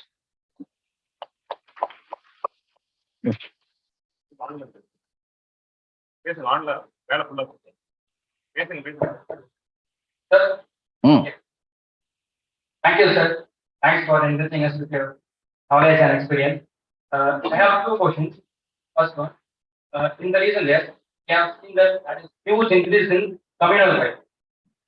So, as a senior bureaucrat, what are the challenges you have faced as a bureaucrat? How did you tackle to maintain this law and order? The senior bureaucrat, what are the advice you will give to the young mindset who are also aspire to become a bureaucrat? Okay, I will give you a living example. இப்போ லா and order maintenance வந்து ஒரு கலெக்டருடைய முக்கியமான வேலை இல்லையா? ஆனா most of the times என்ன பண்றோம், to maintain order we sacrifice law. இதுதான் பண்றாங்க. இந்த திருமுருகன் அற்புதமான எழுத்தாளர் ஒருத்தர், அவர் ஒரு நூல் எழுதினார். அவரை கலெக்டர் எல்லாம் கூப்பிட்டு கட்டாயப்படுத்தி அந்த நூலை நீங்க வாபஸ் வாங்கிருங்க அப்படின்னு சொன்னாங்க. அவரு நடந்த ஒரு நிகழ்வு, அதைத்தான் பத்தி எழுதினார். புதுசா கற்பனை பண்ணி கூட எழுதல. நம்ம என்னை பத்தி குறை சொல்லக்கூடாதுன்னு எழுதுனா இந்திய நாட்டு வரலாறே சரியா எழுத முடியாது. இந்திய நாட்டு வரலாறுல வந்து குறையும் நிறைய உள்ளவங்களா தான் இருந்திருக்காங்க எல்லாருமே. இந்த நீங்க கேட்டீங்கல்ல இந்த மாதிரி, எங்களுக்கு பெங்கால்ல வந்து இந்த இது கிடையாது, கம்யூனல் ப்ராப்ளம் கிடையாது. You will be surprised. Community இருக்கு. இந்த பூஜை இதுல வந்து 14th என்ன கொண்டு இதெல்லாம் இந்த மோதல சாயமெல்லாம் பூசி கொண்டாடுவாங்களே, என்னது ஹோலி கொண்டாடும் போது நான் ஒரு இடத்துல வந்து பர்டிகுலர் இடத்துல வந்து கொஞ்சம் ட்ரபிள் வருதுன்னு கேள்விப்பட்டு அங்க நானும் என்னுடைய ஏஎஸ்பியும் போறோம். Jayaraman he was also Tamil. 2 பேரும் போய் நான் சொன்னேன், சரி 144 போட்டுரும், ஏன்னா இங்க வந்து ஆட்கள் குழுமுனாங்கன்னா வம்பு வரும். அப்ப மிருகாங்கோ பட்டாச்சார்ஜி நாங்க முனிசிபல் சேர்மன் என்கிட்ட வந்து, சார் ஹோலி வந்து இவங்கெல்லாம் பிராமின்ஸ் எல்லாம் கொண்டாடி முடிச்சிட்டோம் சார், ஆஃப்டர்நூன் தான் இங்க இந்த மந்த ஜனங்கள்லாம் ஹோலி கொண்டாடுவாங்க. ஐசிட்டு அப்ப ஹோலி சேர்ந்து கொண்டாடுறது இல்லையா? இல்ல சார், அவங்கவுங்க தனித்தனியா கொண்டாடிக்கிறாங்க, பிரச்சனை அதுல வர்றதில்ல. நீங்க இந்த பிரச்சனைக்காக வேண்டி ஹோலி வேண்டாம்னு சொல்லிட்டு அவங்க ஹோலி கொண்டாட முடியாம போயிடும். அப்ப பெங்கால்ல ஜாதி இல்லைன்னு இல்ல, ஜாதியை வச்சு சண்டையெல்லாம் வர்றதில்ல. அதுதான் பெங்கால். அதனால எங்களுக்கு கம்யூனல் ப்ராப்ளம் வந்தது இல்லை. ஆனா வேற ப்ராப்ளம் வந்துருக்கு. நீங்க சொல்றீங்கல்ல, இப்ப ஜனங்களுக்கு வந்து நன்மை கிடைக்கணும், அதுதான் ஒரு கலெக்டர் இருக்காரு. ஆனா அதே சமயம் ஜனங்களுக்கு நன்மை கிடைக்கணும்னா என்ன செய்யறீங்க? You try to change the established order. ஏற்கனவே வலுப்பெற்றவர்களை வலு இழக்க செய்ய வேண்டும், வலுவில்லாதவர்களுக்கு வலிமை கொடுக்க வேண்டும். இதுதான் இது லா. நம்முடைய லா அதுதான் சொல்லுது, சட்டம், நம்முடைய கான்ஸ்டிடியூஷன் அதுதான் சொல்லுது. ஆனா ஆர்டர்னா என்ன? எந்த சண்டை வராம பாத்துக்குங்க. இப்ப எந்த சண்டை வராம பார்த்தது என்ன பண்ணும்? வலுத்தவனாவே இருக்கட்டும், வலுவில்லாதவனா இருக்கட்டும், நிம்மதியா இருப்போம் அப்படின்னு இருக்கலாம் இல்லையா? இப்ப இந்த ரெண்டும் எப்படி பேலன்ஸ் பண்றதா கலெக்டருடைய வேலை. எப்படி பேலன்ஸ் பண்றதுன்னா, இந்த இவங்களை வந்து இந்த என்ஜிஓலாம் இருப்பாங்க, இந்த புவர் பீப்புளுக்காக இது பண்றவங்க, அவங்களெல்லாம் கூப்பிட்டு நீங்க வந்து உங்களுக்கு எந்த போலீஸ் ஆக்ஷன் இருக்காது, பீஸ்ஃபுல்லா நடத்துறது வரைக்கும் உங்க ஸ்ட்ரகிள்ல நடத்துங்க அப்படின்னு சொல்லி என்கரேஜ் பண்ணு. அது சொல்லியும் கொடுப்போம். சில சமயம் இந்த எங்கெல்லாம் பெரிய ஆளுங்க தொந்தரவு பண்றாங்களோ அவங்க இதுக்கு முன்னாடி ஃபேக்டரி முன்னாடி கூட ஆபீஸ் முன்னாடி போய் பதாகையெல்லாம் வச்சுக்கிட்டு நீங்க வந்து கோஷமெல்லாம் எழுப்புங்க, பட் நோ வயலன்ஸ் இருந்தாலும் நாங்க தலையிடுவோம். So they know the administration is with them. அவங்க வந்து சட்டத்தை மீற மாட்டாங்க, போய் இந்த சத்தம்லாம் போடுவாங்க. போட்டோம்னா அவங்க பயப்படுவாங்க, இன்னைக்கு இந்த மாதிரி சத்தம் போடுறாங்க, நாளைக்கு ஆபீஸ்க்குள்ள நுழைஞ்சிருவாங்க, எங்ககிட்ட ஓடி வருவாங்க. அந்நியா நான் வந்து சொல்லுவேன், இந்த பாருங்க 30 ரூபா கேட்குறாங்க, இன்னைக்கு நீங்க 12 ரூபா கொடுத்துக்கிட்டு இருக்கீங்க, அட்லீஸ்ட் ஒரு 15-18 ரூபா கொடுக்குறேன்னு சொல்லுங்க, நான் அவங்ககிட்ட அனாவசியமா சத்தம் போடாதுன்னு சொல்லிடுறேன். ஒண்ணுமே கொடுக்க மாட்டேன்னு சொன்னீங்கன்னா நான் என்ன செய்ய முடியும்? நாளைக்கு அவன் என் பேச்சை கேட்டுக்கிட்டா இருப்பான், உள்ள வந்து உங்களை அடிச்சதுக்கு அப்புறம் தான் நான் வந்து நிற்பேன், அதுல என்ன பிரயோஜனம் இருக்கு? உடனே அவங்க வந்து என்ன பண்ணுவாங்க, சார் நாங்க 14 ரூபா கொடுக்குறோம், 15 ரூபா கொடுக்குற மனசுல 14 ரூபா கொடுக்குறோம். எனக்கு என்னன்னா 18 ரூபான்னு சொன்னேன், 14 ரூபான்னு சொல்றீங்க. சரி சார் நாங்க 15 கொடுக்குறோம். நான் உண்மையிலே 15 ஆசைப்பட்டேன், 18 சொன்னா தான் 15 கிடைக்கும். ஸோ 15 கிடைச்சிருச்சுன்னு சொல்லிட்டு இவங்ககிட்ட வந்து எப்ப 25% உனக்கு இன்க்ரீஸ் வந்து 12ல இருந்து 15 வந்துருச்சு. உடனே இவங்க அது எங்களுக்கு பத்தாதுப்பா, என்னால இவ்வளவுதான் பண்ண முடியும். It's an evolutionary process. இன்னைக்கு 15, நாளைக்கு 18, இப்படித்தான் போனோம். ஒரே நாள் நீ 24 ரூபா கட்டினா கொடுக்க மாட்டான். நான் கேட்டாலும் கொடுக்க மாட்டான். கடைசியில் என்ன ஒன்று கோர்ட்டுக்கு போவேன், எங்க இண்டஸ்ட்ரியே நாசமா போயிருப்பேன். So this is what you should do. You should encourage the struggling elements to ensure that they don't enter into violence. With that strength behind you, you talk to the established order. நீங்க கொஞ்சமாவது இறங்கி வாங்க, இதே மாதிரி இருந்தீங்கன்னா என்னால ஒன்றும் செய்ய முடியாது, நிலைமை கைமீறி போயிடும். இப்படி சொல்லி தான் லா ஆர்டர் ரெண்டையுமே வந்து மெயின்டைன் பண்ணணும்.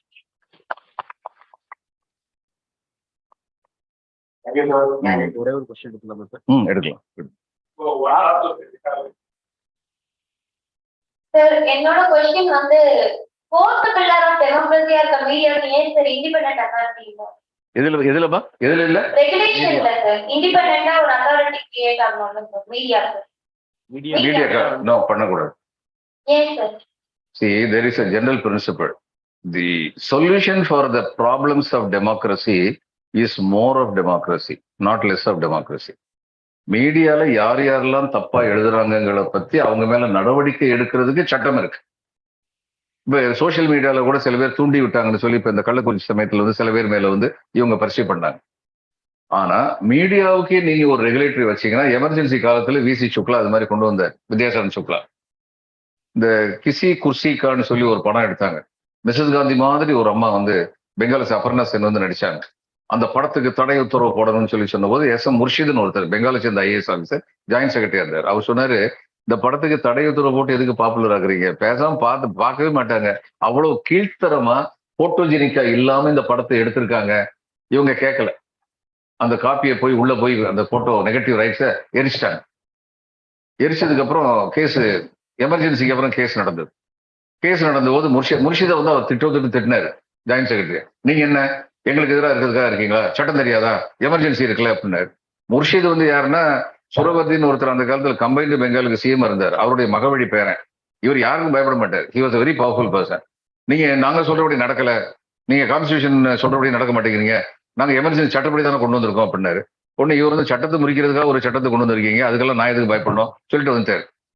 ஆனா கோர்ட்ல வந்து வந்தபோது நீங்க உங்களை வந்து இப்படி எழுதணும்னு நிர்பந்திச்சாங்களான்னு கேட்டபோது முர்ஷித் சொன்னார், இல்ல எனக்கு ஒன்றும் நிர்பந்தம் இல்லை, நான் என்ன நினைச்சேனோ அதை நான் எழுததான் செஞ்சேன், அதனால அவர் மேல அந்த குற்றத்தை நான் சொல்ல மாட்டேன். உன்னை வெளியில வந்தோன்னு சுக்லா வந்து இவர் கையை பிடிச்சிட்டு உங்களை நான் மறக்கவே மாட்டேன் அப்படின்னாரு. உடனே முர்ஷித் சொன்னார், உங்களை நான் மறந்துடுவேன், உங்களை ஆளுங்களெல்லாம் மறந்தாத்தான் நாடு நல்லா இருக்கும் அப்படின்னு சொல்லிட்டு வந்தார். இப்போ அந்த நேரத்துல ஒரு படத்தை போய் எரிக்கிற அளவுக்கு இவங்க கையில அதிகாரத்தை வச்சுக்கிட்டு படத்தை எரிச்சாங்க. நாளைக்கு நீங்க வந்து சென்சார் கொண்டு வந்தாலும் அது மாதிரி தான் நடக்கும். மீடியா மேல சென்சார் கொண்டு வந்தா ஒரு நல்ல காரியத்துக்காக ஃபைட் பண்றவங்க மேல கேச போட ஆரம்பிச்சிருவாங்க. அதனால இந்த மீடியாவுடைய தவறுகள் வந்து மீடியாவே தான் கரெக்ட் பண்ணணும், மக்கள் வந்து அதை வந்து கரெக்ட் பண்ணுவாங்க. நீங்க எந்த சட்டம் கொண்டு வந்தாலும், நம்ம வந்து ஒரு காலனி ஆதிக்கத்துல 200 வருஷம் இருந்தோம், எந்த சட்டம் கொண்டு வந்தாலும் அந்த சட்டத்தை வந்து மக்களுக்கு எதிராக பயன்படுத்துறது எப்படி அப்படிதான் முதல் சிந்தனை போகுது. Very negative thought, but that is what it happens. அதனால இந்திய நாட்டுல வந்து புதுசா சட்டம் கொண்டு வர, இந்த மாதிரி விஷயங்களுக்கு புதுசா சட்டம் கொண்டு வர வேண்டிய தேவையே இல்லை. இருக்கிற சட்டத்தை சரியா பிரயோஜனப்படுத்தினாலே போதும். That's all.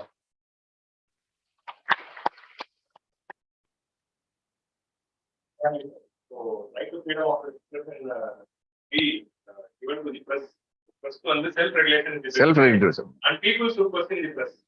So executive legislature question பண்றதோட people should question the press and make it a control. So thank you sir, that was a wonderful day that you have come here and you have shared all your insights, you have shared your experience in the bureaucracy, and you also shared your thoughts for India, for the future and all the reforms needed, and you have graced this King's Talk 8th edition and made a special day for all of us who are here. So உங்களுடைய அந்த services ஓட experience தான் சொல்லும்போது everyone would have imagined what they would have done, they will do in the future. So அந்த மாதிரி ஒரு சில ஸ்பார்க்லாம் வந்து உங்க மைண்ட்ல தெரிஞ்சதுக்கு நன்றி sir. So I would like to thank all the aspirants who have come here and who have sat and patiently listened and got inspired from this event today.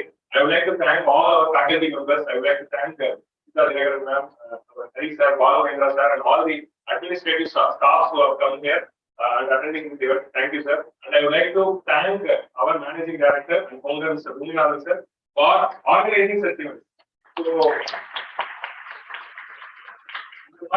events organize பண்ணும்போதுதான் we are getting that energy and motivation, and we expect every month to organize such events, sir. So that is the expectations from students' point of view.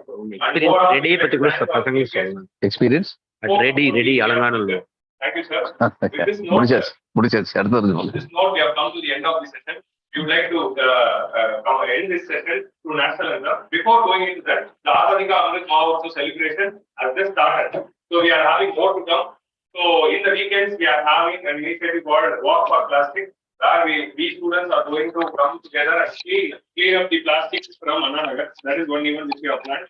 And we have also planned a detailed, elaborate event on Independence Day. We are going to conduct a cycling rally in the early morning of 76th Independence Day.